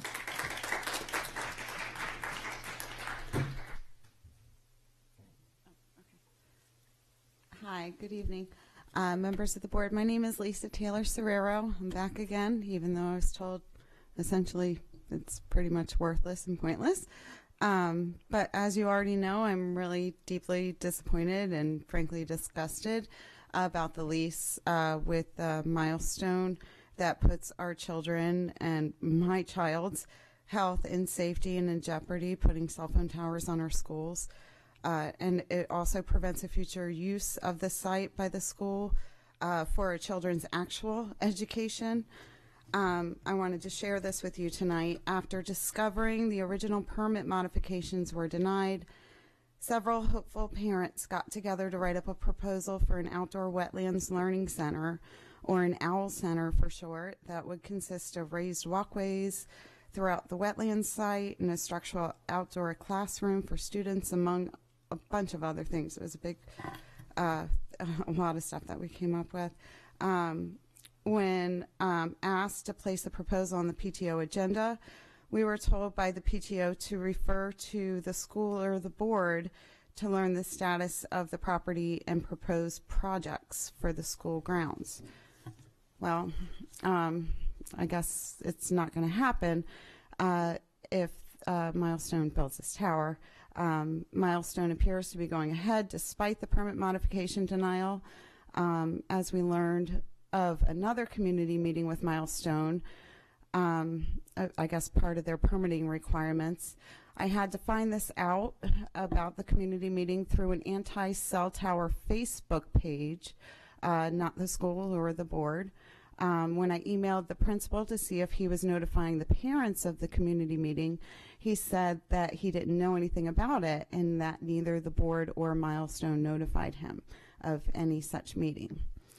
I notified the PTO, who finally put it on their Facebook page, probably after speaking with Mr. Casey, the principal. But not all parents are PTO members, and not all PTO members are on Facebook or check their site regularly. And basically, it's not the PTO's responsibility to be notifying us. I mean, it's nice that they do, but they don't have to. This is yet another example of the flawed process surrounding these towers. I'm most curious to find out why the lot consolidation was made without putting it before the board, and it makes me wonder if this was the first time such actions occurred, and who exactly was involved. As from what I've been told, the board is bound by Maryland's open meeting laws, and voting on school properties would be required under those laws. I don't understand how or why it's acceptable in our community. Deserves answers. Just real quick on a secondary matter, we were recently informed at the school about an asbestos removal project that was necessary for construction, and we were only given 5 days notice of that, leaving parents kind of scrambling to do the research. That said, I did the research and found out that I was comfortable with the protocols and everything in the school, but 5 days notice felt like it was insufficient time for parents. And so I'd ask that you consider changing this to 2 weeks, so that parents can be involved in matters that could affect the health and safety of their children. Thank you. Thank you. The point, I just want to address one of the points you made about the lot consolidation. This is the second time it's come up before the board, so I just want the board to make sure that they understand that the lot consolidation piece went through the board's attorney. It's not something subject to Open Meetings Act because it was no property was being conveyed or passed on to any other entity. It was a lot consolidation that we are working through the county government. So in the example of Shadyside, the whole lot that we own is actually divided up into 5 pieces, each with its own tax ID. And although we own the whole piece of property. So we are going through the process now of consolidating some of those lots under the direction of the county government so that they can consolidate some of the tax IDs and ownership pieces. So it wasn't something that needed to come before the board. It's an administrative piece, but it was discussed through the board's attorney, and I want to make sure the board understood that. Thank you. Ms. Sowers.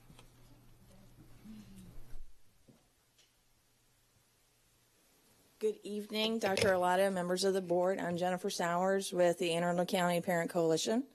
First, I wanted to say thank you for that wonderful presentation. I think it's fantastic for you guys to recognize the efforts that the community put out to bring us all together.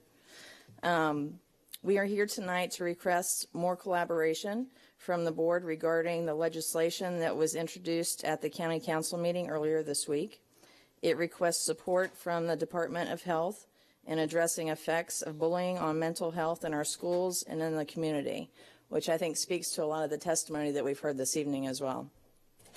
We are requesting representation from the Board of Ed at the next county council meeting where they will be voting on the legislation, and we would very much like you all to express your perspective on the matter and how we could better incorporate the Board of Education and tie in the Department of Health in addressing some of these matters.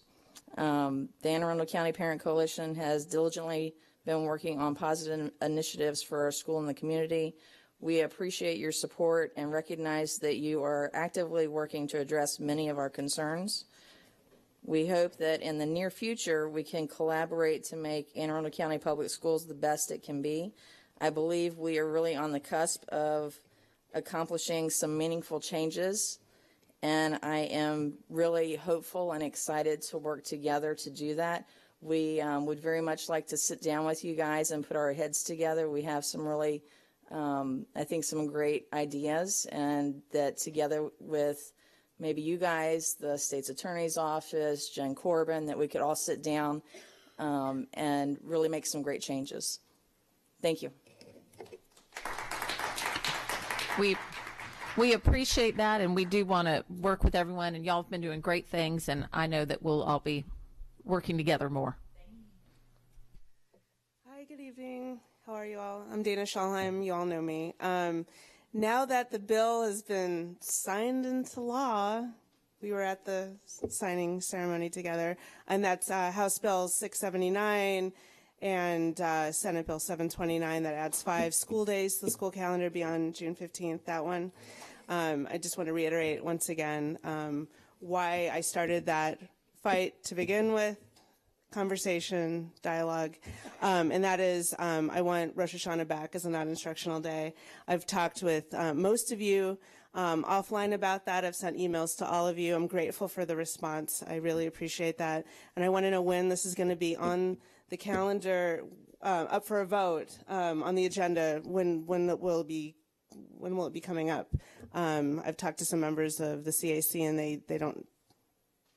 I don't know that they've been given that instruction yet. And so this affects next school year, and this is when I want the change to start, and I want it to be ongoing. And I want my day back like we had for more than a decade. So here I am again. I'll be back next time too. Yes, please. Oh, thank you. Sorry. I was asking her. So I don't know when it's going to be. I don't know when we'll have a decision or recommendations for the board. So the board does not put it on. It's not become an agenda item yet. Okay. There is some. There are a variety of interpretations of the legislation, and so your interpretation might not be mine or that of the state's attorney's office or others. So wait, I'm not going to get in a debate with you. I just want you to know when you ask the question, I want to let you know that as soon as we get an interpretation, right now MABE is going through interpretation, as is it's been given to Liz Kameen, the assistant state's attorney that serves MSDE in the State Board of Education. She is going through interpretation. We'll be making a recommendation to the state board at their next meeting or the meeting after. I don't have any control over that. It will then be disseminated. A interpretation of the new legislation will be disseminated to the locals. We will then put our calendar committee together and make recommendations to the board. So I just want to make sure you know that things are in the works, but no decisions have been made. We're waiting on an interpretation because there are multiple interpretations among the 24 jurisdictions and legal aspects around the state. Okay, the language was really clear in the bill that I read and that was signed. What may be clear to us has not come out to be clear, so we'll be waiting on that, and we'll keep you posted. Great, thank you.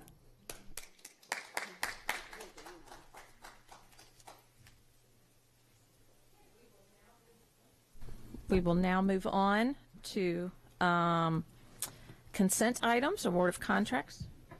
What? Oh, I'm sorry. Is there any other public comment? Okay.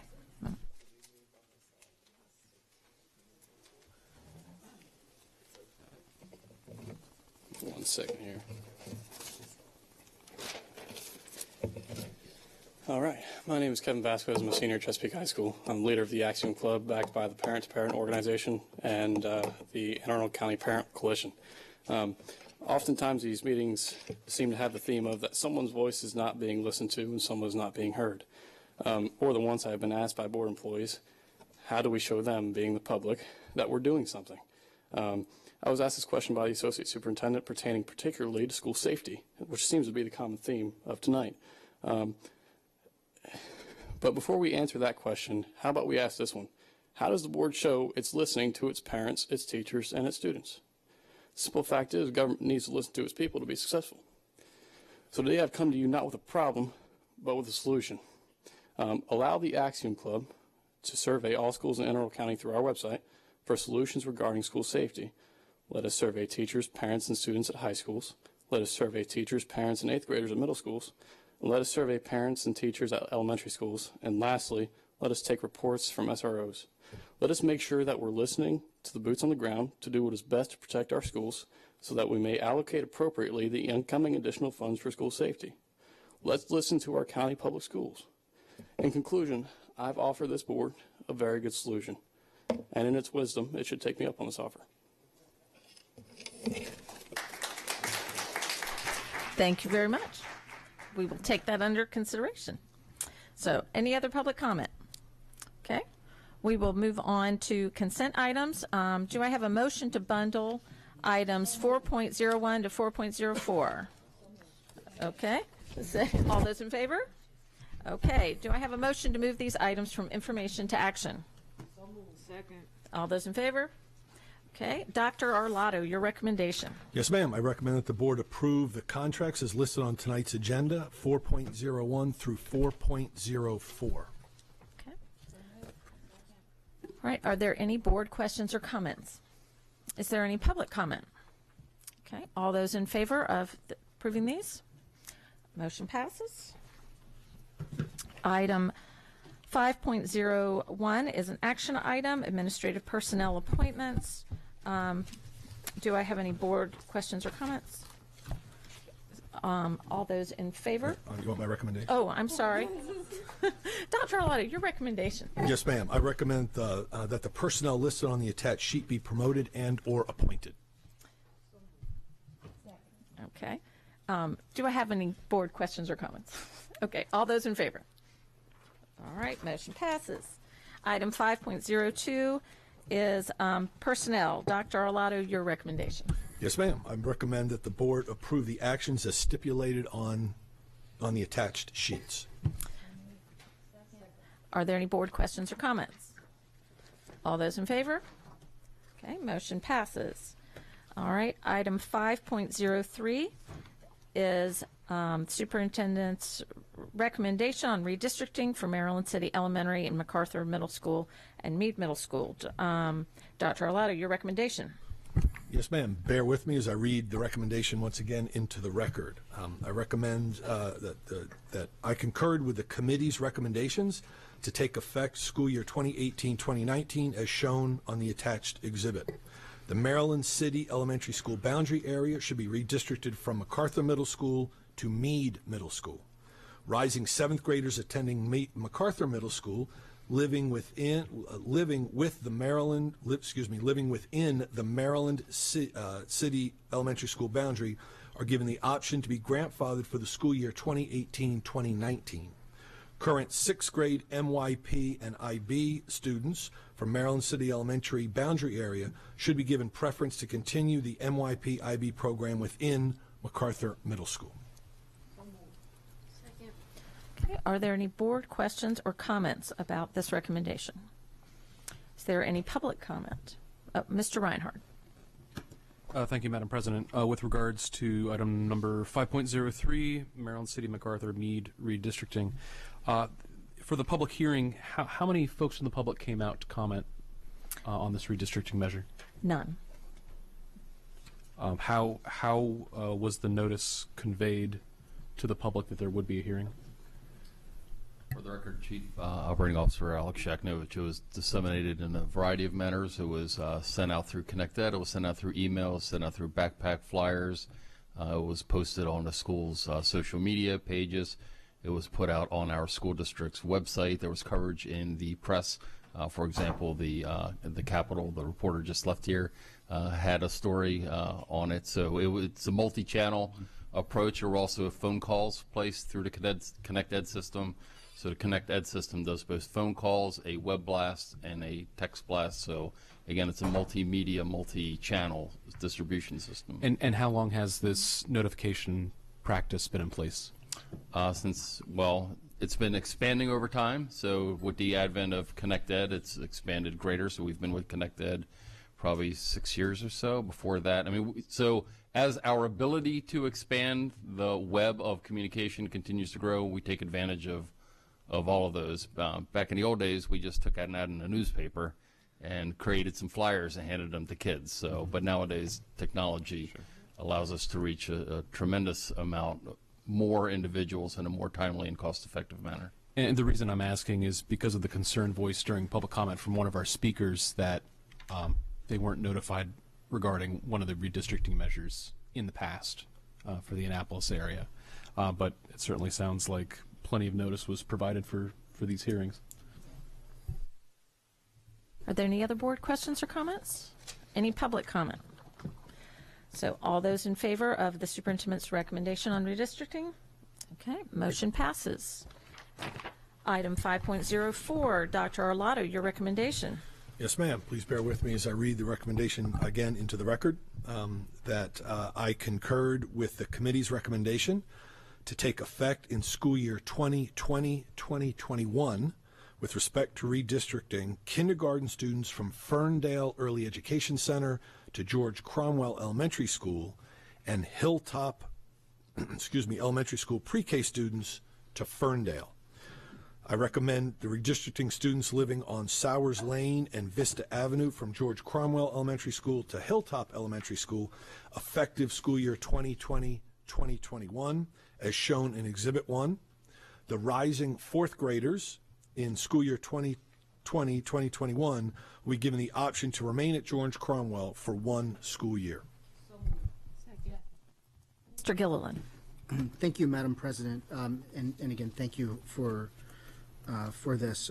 Two questions. One is specific to the hearing that we had at North County High School. There was a gentleman who came in. Forgive me, I can't remember his name. It was in my notes, which are somewhere in my office. But he had commented on two roads specifically with regard to the Hilltop Cromwell boundaries, if memory serves me correctly. I wanted to ask if, to anyone's recollection, if it was specifically Sowers Lane and Vista Avenue that he had referred to that night. Again, for the record, Alex Shekno, the Chief Operating Officer, that's correct. Okay, thank you. And then the second point I want to make, which is certainly outside of the scope of tonight, but I do hope, and I made this comment when we had initially discussed, or at least received the initial presentation, that patch of blue that is above, or at least on the map, for map purposes, above North Glen Elementary School. I hope at some point we can revisit that because it just seems so inefficient to have buses picking up students and then going all the way over to Overlook Elementary. So again, outside of the scope of tonight, but hopefully one day we can revisit when we have the greater redistricting conversation. Thank you for this. Are there any other board questions or comments? Is there any public comment? All right, all in favor of this redistricting recommendation? Motion passes. Thank you very much. Item 5.05, Crofton Woods and Severn Elementary Classroom Additions. This is an information to action item. Do I have a motion to move this from information to action? So moved. Second. All those in favor? Dr. Arlotto, your recommendation. Yes, ma'am. I recommend board approval of the Crofton Woods and Severn Elementary Schools Classroom Addition Educational Specification. Okay. So moved. Second. All right. Are there any board questions or comments? Is there any public comment? All right. All those in favor? Motion passes. Thank you. Item 5.06, Linthicum and Millersville Elementary Schools. This is an information to action item. Do I have a motion to move this from information to action? Second. Okay, all those in favor? Dr. Arlotto, your recommendation. Yes, ma'am. I recommend the board approve the Linthicum and Millersville Elementary Schools Kindergarten Edition Educational Specification. Are there any board questions or comments? Is there any public comment? I will just say once again, it's always exciting to see us expanding and building on. People keep having babies and we keep adding on to kindergarten. So all those in favor? It's late. It is. It's kindergarten editions. We're bringing in more 5-year-olds. So all those in favor? Motion passes. All right. Item 5.07 is, thank you very much, everyone. is an information to action item. Do I have a motion to move this from information to action? Second. All those in favor? Dr. Arlotto, your recommendation. Yes, ma'am. I recommend board approval of policy JECB, subject to final correction for style and format. All right. Are there any questions about storage and use of naloxone or other overdose reversing medication, policy JECB? Is there any public comment? All right. All those in favor? Motion passes. All right. Item 5.08 is an information to action item. Do I have a motion to move this from information to action? Second. All those in favor? Dr. Arlotto, your recommendation. Yes, ma'am. I recommend the board approve policy JEC, subject to final correction for style and format. That as was the previous policy, this is a third reading for administering medicines to students, policy JEC. Are there any board questions or comments? Is there any public comment? All those in favor? Motion passes. Thank Karen, you very much. I just want to say thank you. I know you've had a particularly busy week working with us, but you have been and always have been an incredible partner. I know it's been particularly busy and difficult for you and your staff, but I want to thank you. You've done wonderful work. So, all right. Item 6.01 is a review item, and we have a staff presentation on a transportation update.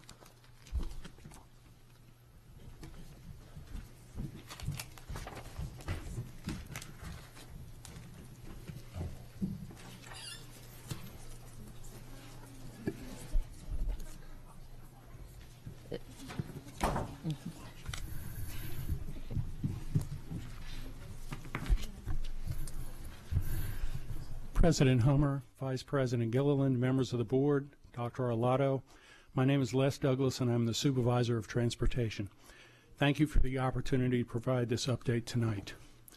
On April 5th of last year, I presented a timeline showing the anticipated progress of the implementation of the computerized routing system through September of 2018.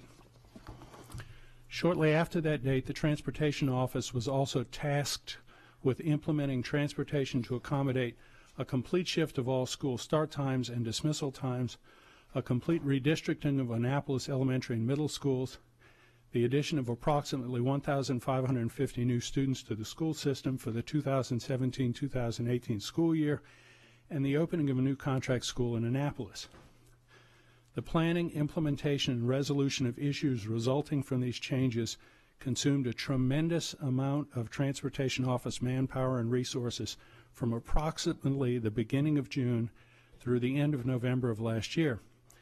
The combination of these changes left fewer resources to devote to the computer routing implementation during that period. That said, barring any serious unforeseen developments, I do anticipate that we will still hit the target for routing all school buses with the new computer routing program by September of 2018. I will share that adjusted timeline as part of this presentation. As we begin to implement the various efficiencies identified with the aid of our new computer-assisted technology, it would be wise to discuss the sequence of implementing these efficiencies, the relationship of these efficiencies to safe and reliable transportation, how the resources reallocated by these efficiencies will be utilized, and the effect of these efficiencies on the lives of the students and parents we're here to serve. As the Transportation Office begins utilizing the GIS and computer routing technology, there's a logical sequence for implementing the identified efficiencies. Let's be clear. Implementing these efficiencies, no matter how beneficial in the long run, will by nature be disruptive in the short term. Following this sequence will in the end yield the maximum results with the minimum disruptions to schools, parents, and students. Not following this sequence will prolong and intensify disruptions to the community while diluting the potential efficiencies we have been charged with implementing by the board. The first step in this sequence is to audit existing walk measurements to a high degree of precision, then correct if necessary and clearly communicate walk areas to the schools and parents.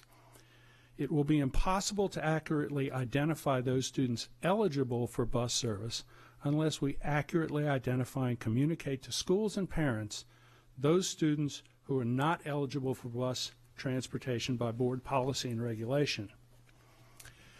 After last year's presentation, Board Member Burge commented that parents may not understand that the anticipated efficiencies may likely result in many students having to walk a greater distance to the bus stop or to the school.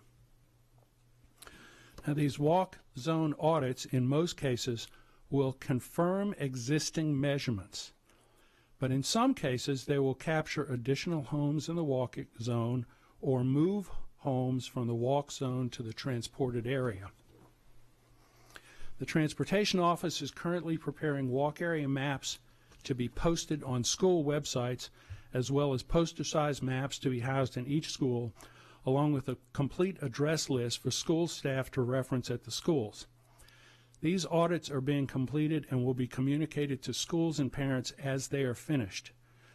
We anticipate notifying any affected students and parents of changes in transport or walk zones for next year prior to the end of this school year.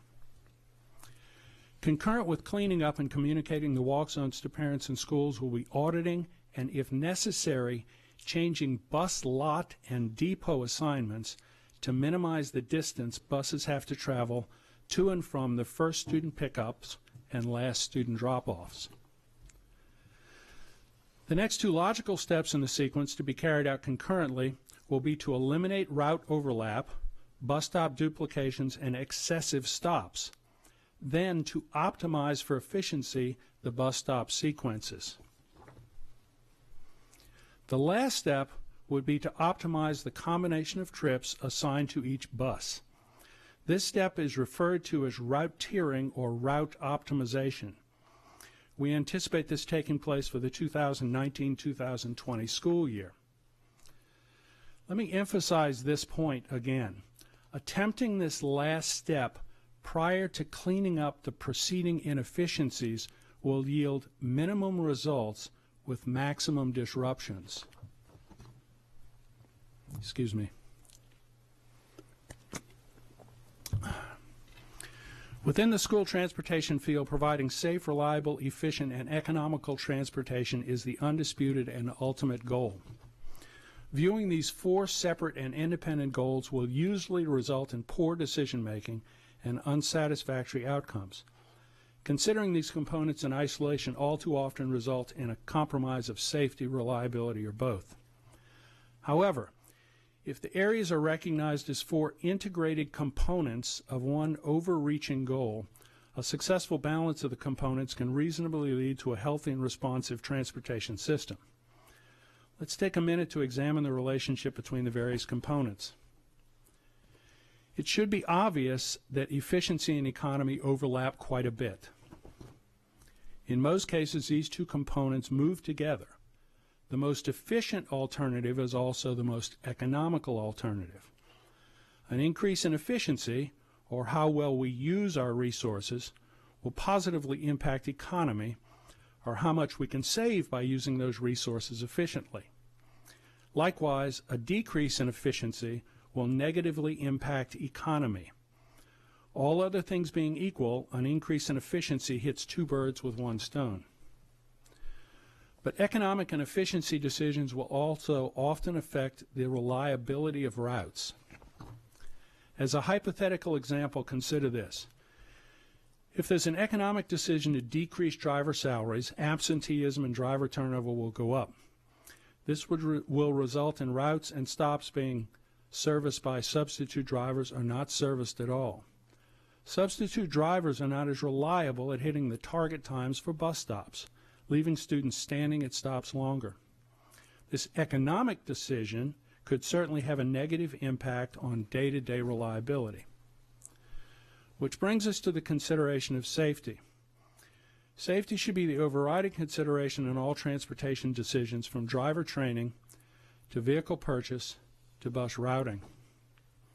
For the sake of this presentation, I'd like to focus mainly on the relationship between the safety and efficiency of routing decisions. Many times, safety and efficiencies work in concert. The safest stop or bus route is also the most efficient. That, however, is not always the case. Sometimes the safest solution is not the most efficient, or the most efficient solution does not provide adequate safety. Which brings us to the second point to be emphasized. If the routing decision is between safety and efficiency, the choice should be governed first by safety, even if it results in a slight loss of efficiency. As important as efficiency is to the balance of safe, reliable, efficient, and economic transportation, any discussion of maximizing efficiency or achieving 100% efficiency as the main goal in school bus routing is a giant red flag that safety, reliability, and other important considerations are probably not being considered to the degree that they should be. Efficiency must be achieved within the greater context of safety, not the other way around. Let me be clear, the Transportation Office is not interested in solely optimizing efficiency. We are interested in optimizing the balance of safety, reliability, efficiency, and economy with an overriding weight on safety. So how will the resources gained by any possible efficiencies be used? Anne Arundel County Public Schools will likely continue to experience extraordinary student enrollment and program growth for the foreseeable future. The last 3 years alone have produced an increase of over 3,000 students, requiring additional transportation supports each year. And we're anticipating yet another 1,700 students in the year ahead.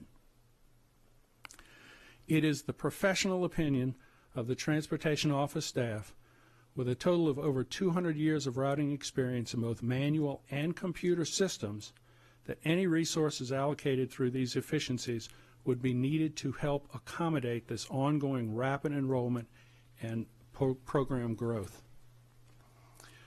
Which brings us back to Mrs. Burge's comment from last spring. Parents truly may not understand that the anticipated efficiencies will in many cases result in students walking further to a bus stop or being assigned to a walk area. The reality in most cases is that implementation of efficiencies will, no matter how healthy and necessary to the system, create short-term disruption to individual parent and student schedules and routes. As we, the Transportation Office, learned last fall, we must be mindful to take time to ensure that any efficiency fits properly into this balance of safety, reliability, efficiency, and economy. We must also allow reasonable time for communities to adjust to these changes. Moving at a careful, deliberate speed would best accommodate these needs. Now let me share the revised implementation timeline.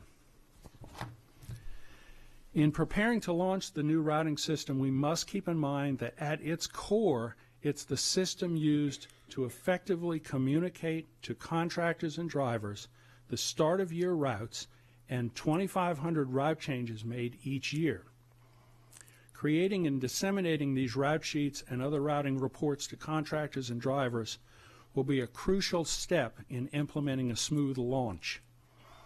We're currently in the process of finalizing this process. An important step in designing a clear and understandable format for this driver route information is to gather contractor and driver feedback. Although this will be an ongoing process, the initial gathering of this feedback will be completed within a matter of weeks.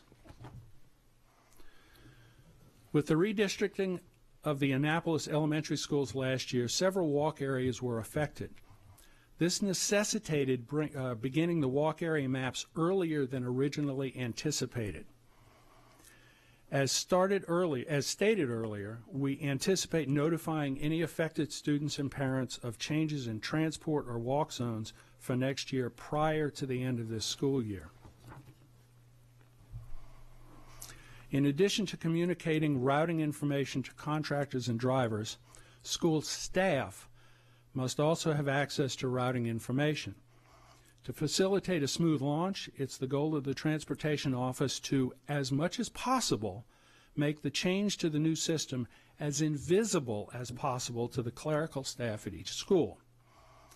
When they go to look up routing information in August and September, our goal is to duplicate the intranet path to routing information and have that information look as close as possible to the format they have been using to see in the past.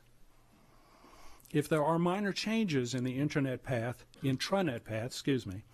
or format look of this information, transportation staff will alert school staff to the changes before the end of the current year. Now, had the weather cooperated and I presented this information last month as originally scheduled, I would have talked about the what-if scenarios as if they were in the future. As of this month, we have begun testing how the computer program puts trips together and are gaining insight into what efficiencies that process may or may not yield. And with that, my formal presentation is finished. Thank you for the opportunity to provide this information. I'd be happy to answer any questions. Ms. Nally. Right.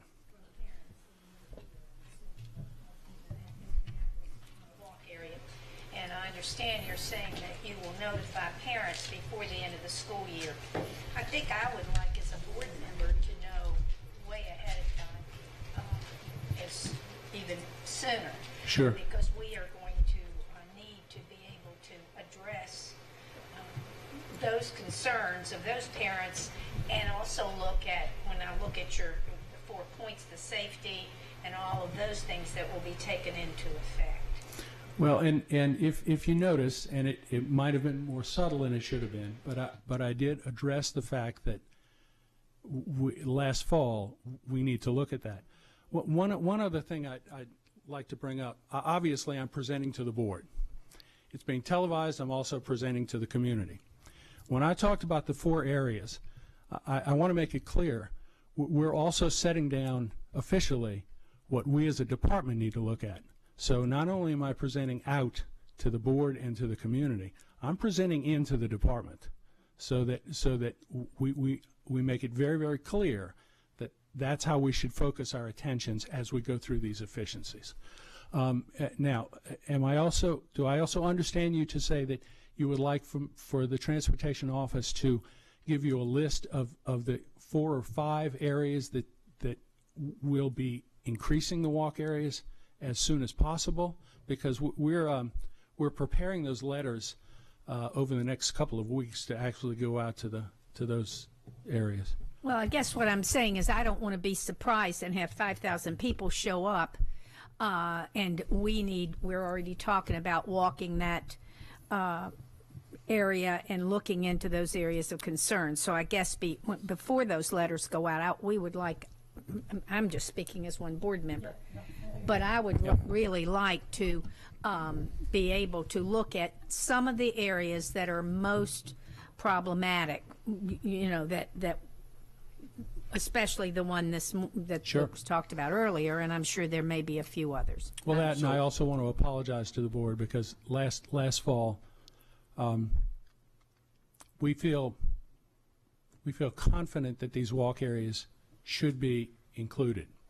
The timing was, we have things to learn about the timing from last fall. So I apologize to the board. Sure. Thank you. Mrs. Nally and members of the board, I think what I'm going to recommend is that as the lists are put together, I'll sit down and review the lists with the Transportation Office and Mr. Shaknovich and his team.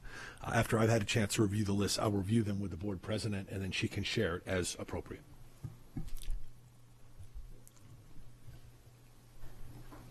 Mr. Grannon. I just want to make sure I understand that. What do you mean share as appropriate? So I understood the answer to your question before to mean that, for example, with the people that we're speaking tonight, that there's going to be an opportunity for us to basically, if the ultimate recommendation, let's say from your team, is to take that bus service away, that we can say that we don't agree with that. That's what I understood that to mean. any transportation decision, like any other decision that is made by the school system, parents can appeal, and then it would come to us, and we would make that decision if it's appealed. Okay, well, I guess my follow-up question is how would that appeal take place? That's going to take place over the summer, and are they going to be entitled to a resolution before the school year starts? Yes, part of this timeline is that they will be notified as soon as possible before the end of the school year, so that there is sufficient time that that if there are any appeals for any changes that come about, that the board would be able to address them before the next school year. So we can do that as expediently as possible. Okay, then my last follow-up then is I guess I would ask that when the list comes out, that full information be provided to the public on whatever steps they need to do to appeal, so that this can all be addressed. And the letters that go out to the families will include include that information, don't they, about appealing if something has been removed? Am I correct in that? They have not in the past. It has been a notification about transportation. It has not been a notification about transportation and then appeal. We can, if you want to make that, but I'm trying to answer the question. The question is, right now the letters go out and let the parents know that there has been a change to their transportation, adding them to transportation network or taking it away. Ms. Sasso. Before an appeal, if these letters come out and we start getting emailed, can't two members of the board basically make a recommendation? Or do we have to wait for an appeal? It has to go through an appeal process. If you mean two board members could not make the recommendation to bring it in front of the board for a vote?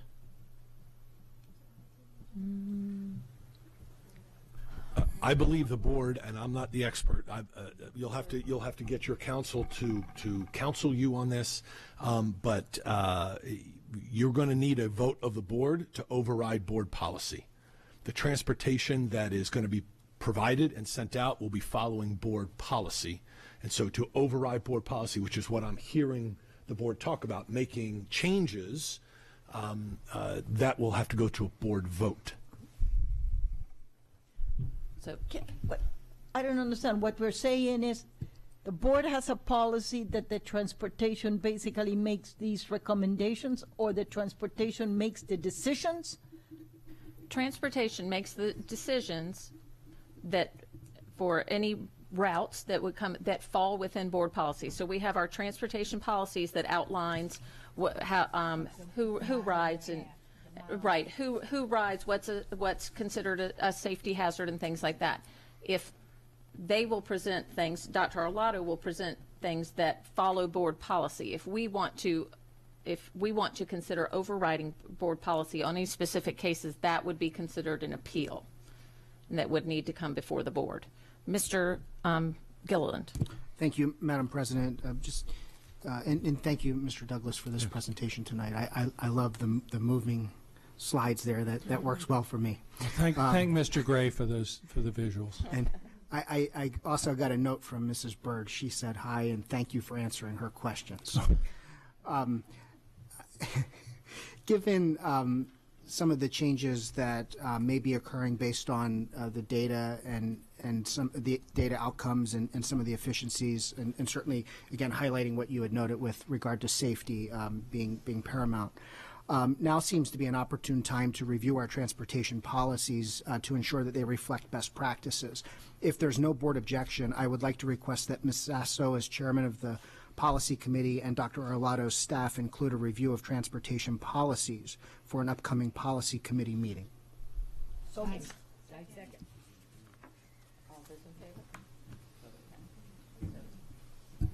We're adding more to the Policy Committee, moving forward. I'm going to spend breakfast, lunch, and dinner here. So you will be spending a lot of time. Mr. Grannon. Yeah, just to follow up on that same point again, if the families have a right to appeal, I don't see why we would not advise them of that right in the notification of any transportation decisions. If it's a right that exists, we should be telling them about it.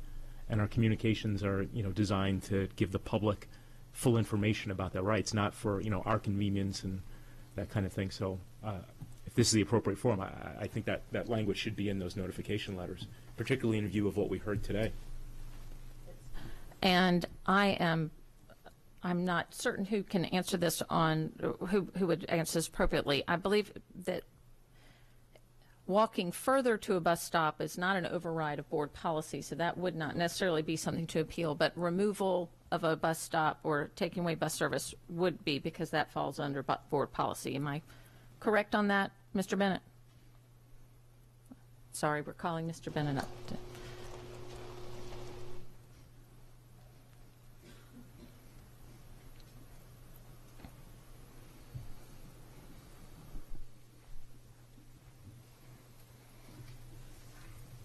Madam President, for the record, Tyson Bennett, Board Counsel.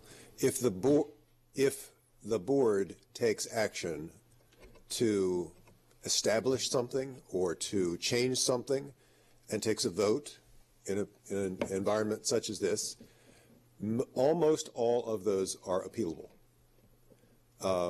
And the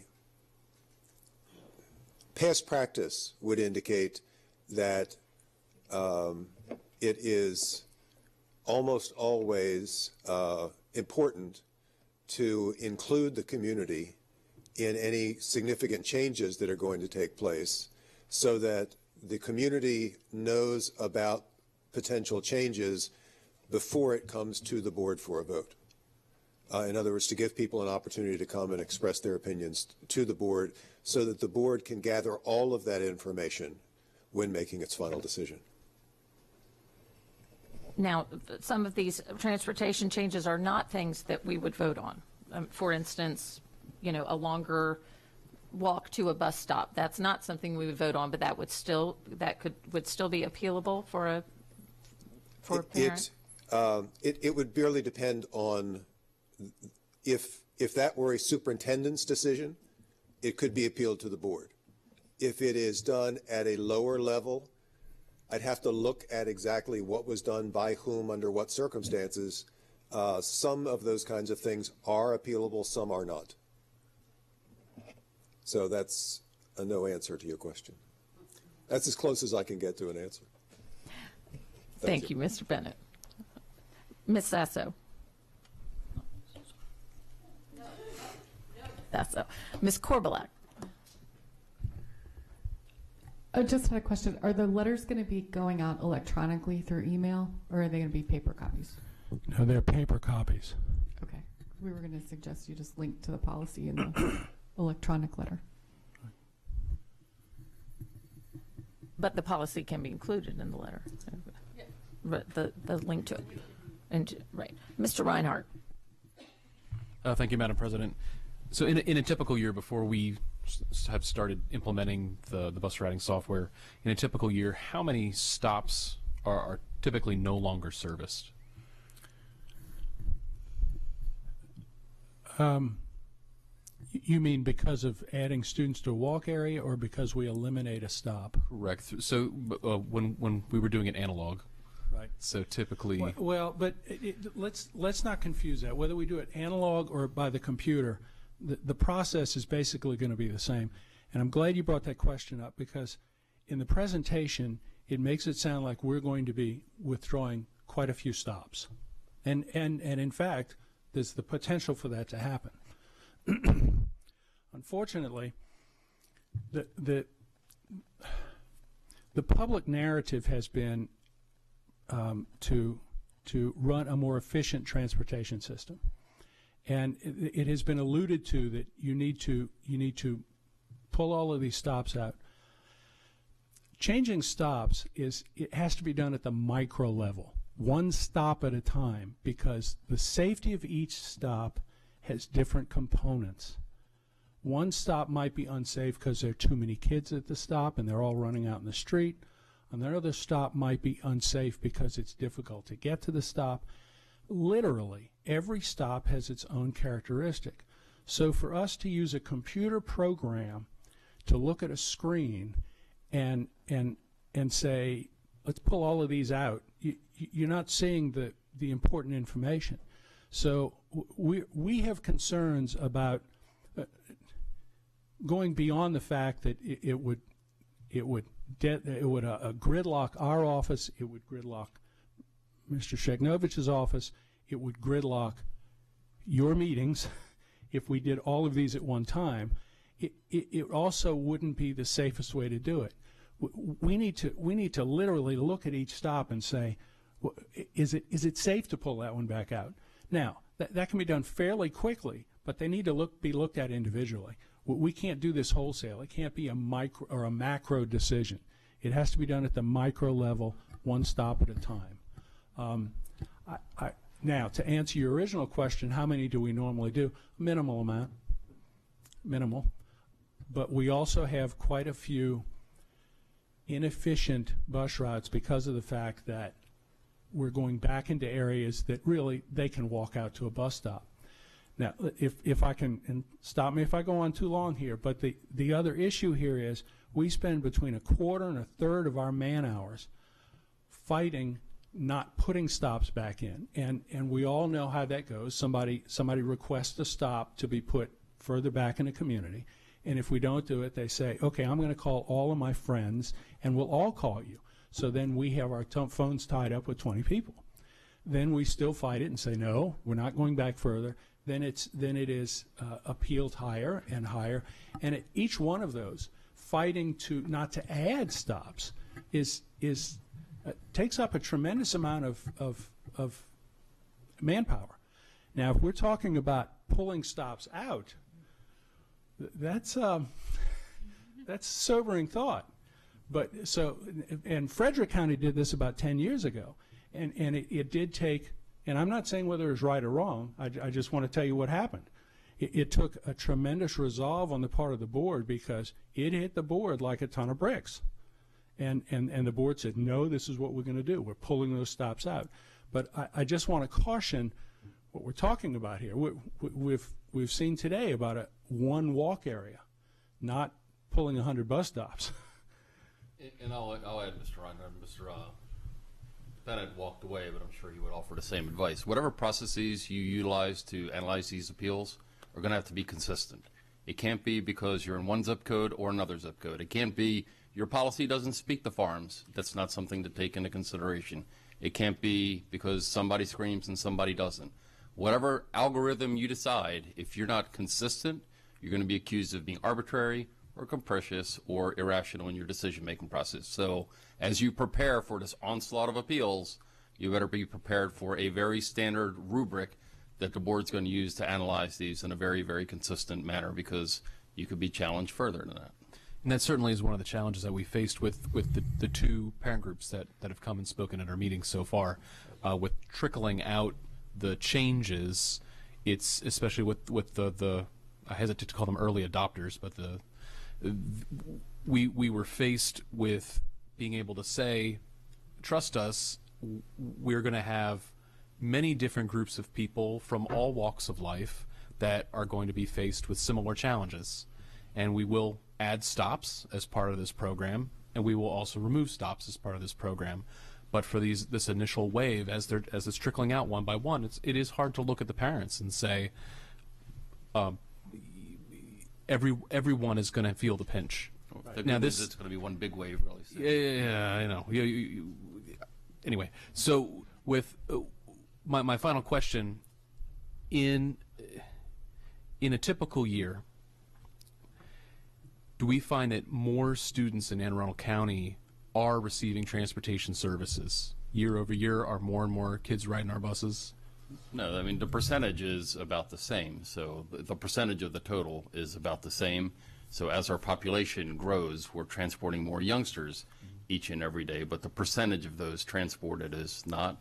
I know the one thing that we are continuing to work with the county government, is particularly the planning and zoning department and our new transportation department, is as communities are built, to ensure that those communities have robust sidewalk systems, they have robust hiker-biker trails, and proper connectors to link communities, so that we don't have these missing gap scenarios, or we don't have scenarios that we are forced to put a bus in because sidewalks are missing or inappropriate traffic signalization, et cetera. So the county has a new transportation director, and we've spent a significant amount of time with him and his staff, bringing him up to speed on the needs of walkers. As part of the general development plan that the county's putting together, The county has funded a intermodal transportation study, and the walkability of schools is part of the scope of work that the county government is undertaking. So they're going to be looking to strategically begin to identify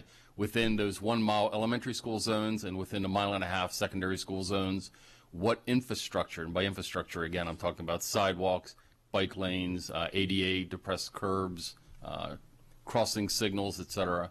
What infrastructure has to be put in place countywide to increase over time through capital expenditures the walkability, both safe and efficient and effective walkability to schools. That is one of the stated goals that's going to be placed in the GDP when it's published here at the end of 2019. Thank you. And as a student in Connecticut who walked 2 miles uphill both ways in the snow to my bus stop, I appreciate that. Miss Nally. I would like very much to be notified when we're going to take the walk. I want to walk that route. I drive that route several times a week, picking up my preschool grandchild at Celebrate on Forest Drive. And I am telling you, it is a fearful place to drive. I'm there. There was a big accident right where I turned left to go in there. So I want to drive it, walk that as if I was having my own children, as the gentleman said earlier, walk that. I know, I appreciate what you're saying, Mr. Sheknovich, about making sure our rubric is the same.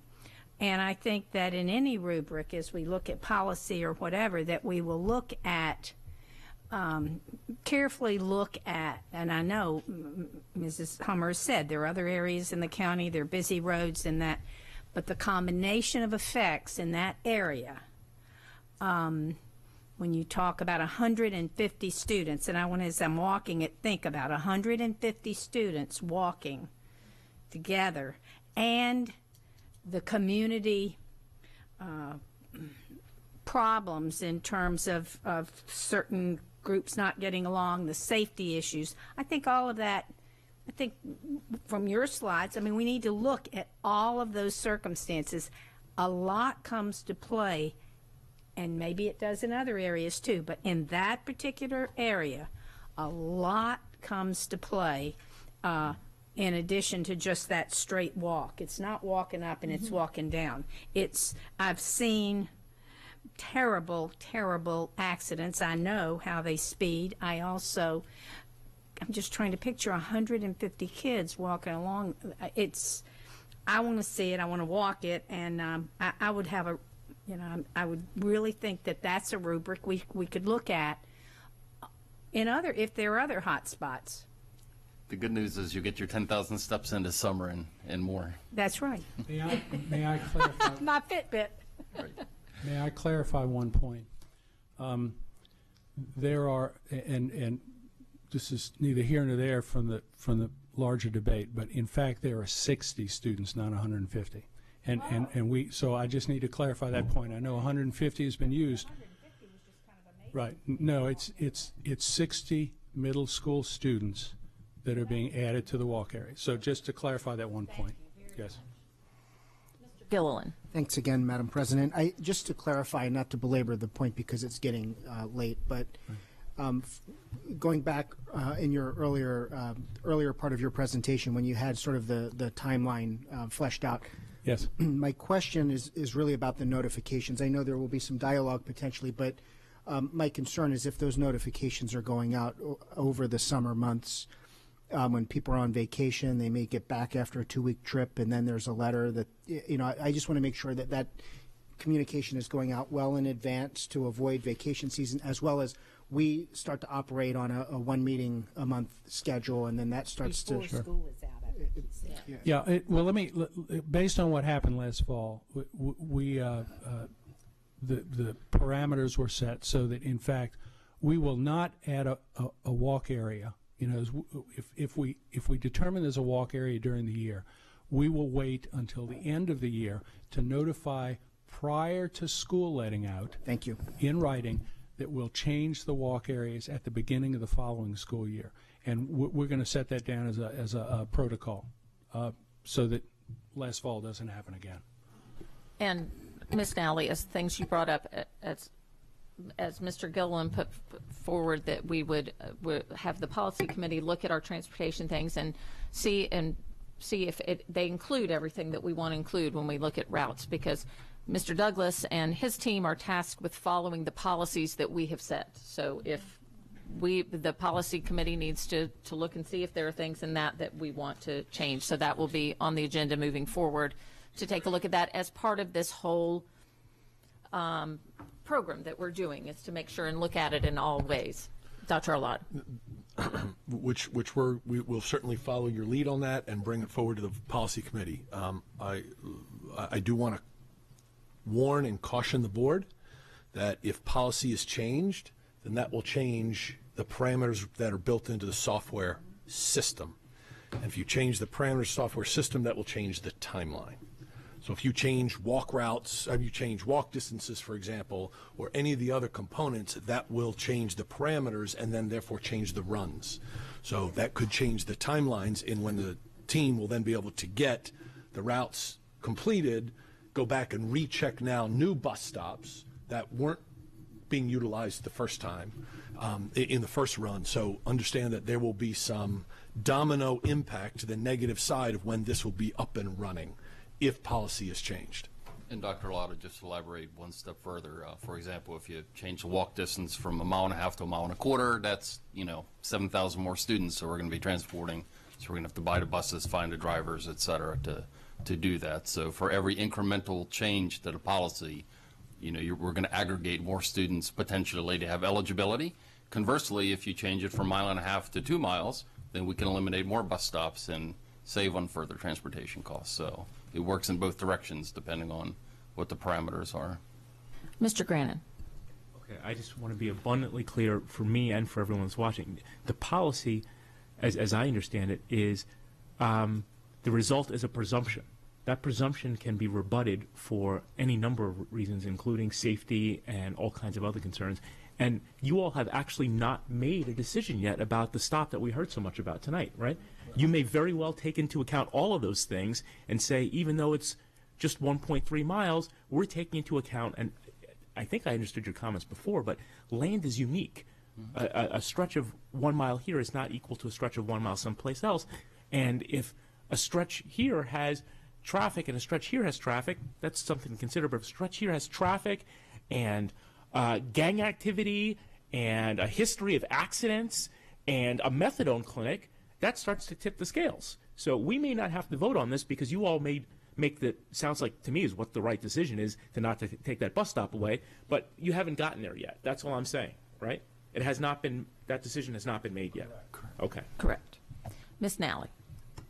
Oh, well, I was just going to say exactly what Mr. Shacknovich, some years ago, I forget which years, it's been so long, but we did look at the cost of just the, maybe it was 2008, I can't remember. We looked at the cost, Mr. Bennett may remember, of the just changing 1/4 mile, and it was absolutely unbelievable. And so that would be a huge consideration, because not only would it change the timeline, it would also impact our budget tremendously. So that is a huge consideration to take out, and we can't just arbitrarily do that. But I agree wholeheartedly with Mr. Grannon that looking at all of those issues wouldn't even require changing policy. I mean, if just taking into consideration exactly what you said in the slide. Yes. And also, just to stress again to the public, just because we're referring it for policy committee to look at does not mean that there will be any changes to policy. But it's always, it behooves us periodically to relook at our policies and make sure we're doing the things that best fit what's going on. So this is not saying in any way that policy would be changed, but it is something to look at. And again, no decisions have been made yet. No letters have come out. So we're talking hypotheticals at this point, but preparing for them. And I appreciate all the work you're doing, and that this everyone will be notified before the end of school, so that we do have enough time to deal with all these things coming out there. Are there any other board questions or comments at this time? So we do have one public comment. Lisa Van Buskirk. And Mr. Douglas, thank you. You and your team have done extraordinary work over the past year. It's been a lot of work. We've put a lot of additional asks of you and your team, and you've done a fabulous job. Thank you. Yes, thank you very much. Good evening, Dr. Arlotto, President Hummer, and members of the board. Very late evening. Lisa Van Buskirk with Start School Later. Start School Later has advocated for safe and healthy school hours, and safe and healthy routes to school is part of that issue, as you heard earlier tonight. The software was recommended by state audits in 2007 and 2014, and the repeated audit recommendation was to, quote, develop formal targets and goals to address desired bus capacity and student ride times in order to assist in developing more efficient bus routes and improve efficiency of bus utilization by obtaining and implementing automated routing software. Is part of step 4 that Mr. Douglas alluded to in his presentation, part of developing these formal targets for bus ride times, efficient routing, and whatnot. SSL advocates and your task force gave these recommendations of purchasing software, wings, and a voice. And 3.5 years later, let's use the software not just for system efficiency, but for a safe and healthy transportation system, which Mr. Douglas said was the #1 priority of AACPS's bus system. Walking in the dark is not safe, and that it conflicts with that emphasis on safety for your transportation system. And just as most of us, even digital natives, can learn to do more with software like Word, Excel, and PowerPoint with outside training, so too can the Transportation Department learn more about their software, not just from the vendor, but from experts who see school system after school system struggle with altering bus schedules and successfully manage that change. In reference to the presentation, if route optimization is not until year 2019-2020 school year, is that when you will finally be able to update your 2014 task force cost estimates, especially for Meade Heights and Hemmer-Harmon? When will the board be able to address those late releasing after 4 o'clock schools in this timeline of delays? And then to give you a perspective from the state, I wanted to make sure you're aware that Frederick County recently had their Citizens Advisory Committee make recommendations regarding school hours, and the Frederick Board asked their Transportation Department to come back with them with a plan that would allow all schools to start between 7:30 and 9:15. 9:15 being the high school start time, 8:30 for middle school, and 7:30 for elementary. So they are awaiting the results of their Transportation Department's cost estimates on that, and I'm curious to see what those will be. So you're not alone in this process, but we need to keep moving forward. Thank you. Thank you. Is there any other public comment? Okay. We move on to item 6.01 is a review item. I'm sorry. That's what we just did. Item 6.02 is a review item, construction status report.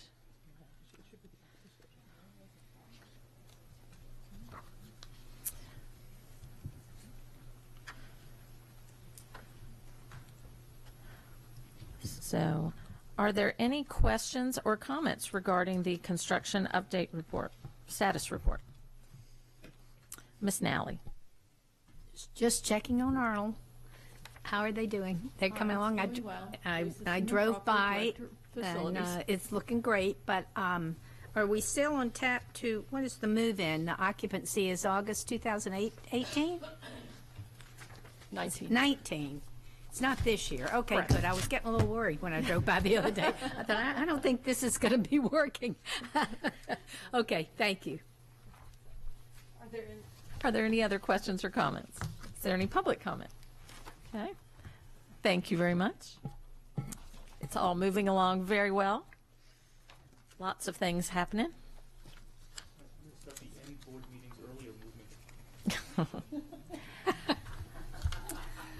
Item 6.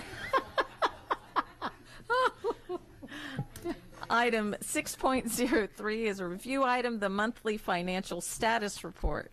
Are there any board questions or comments on the financial status report?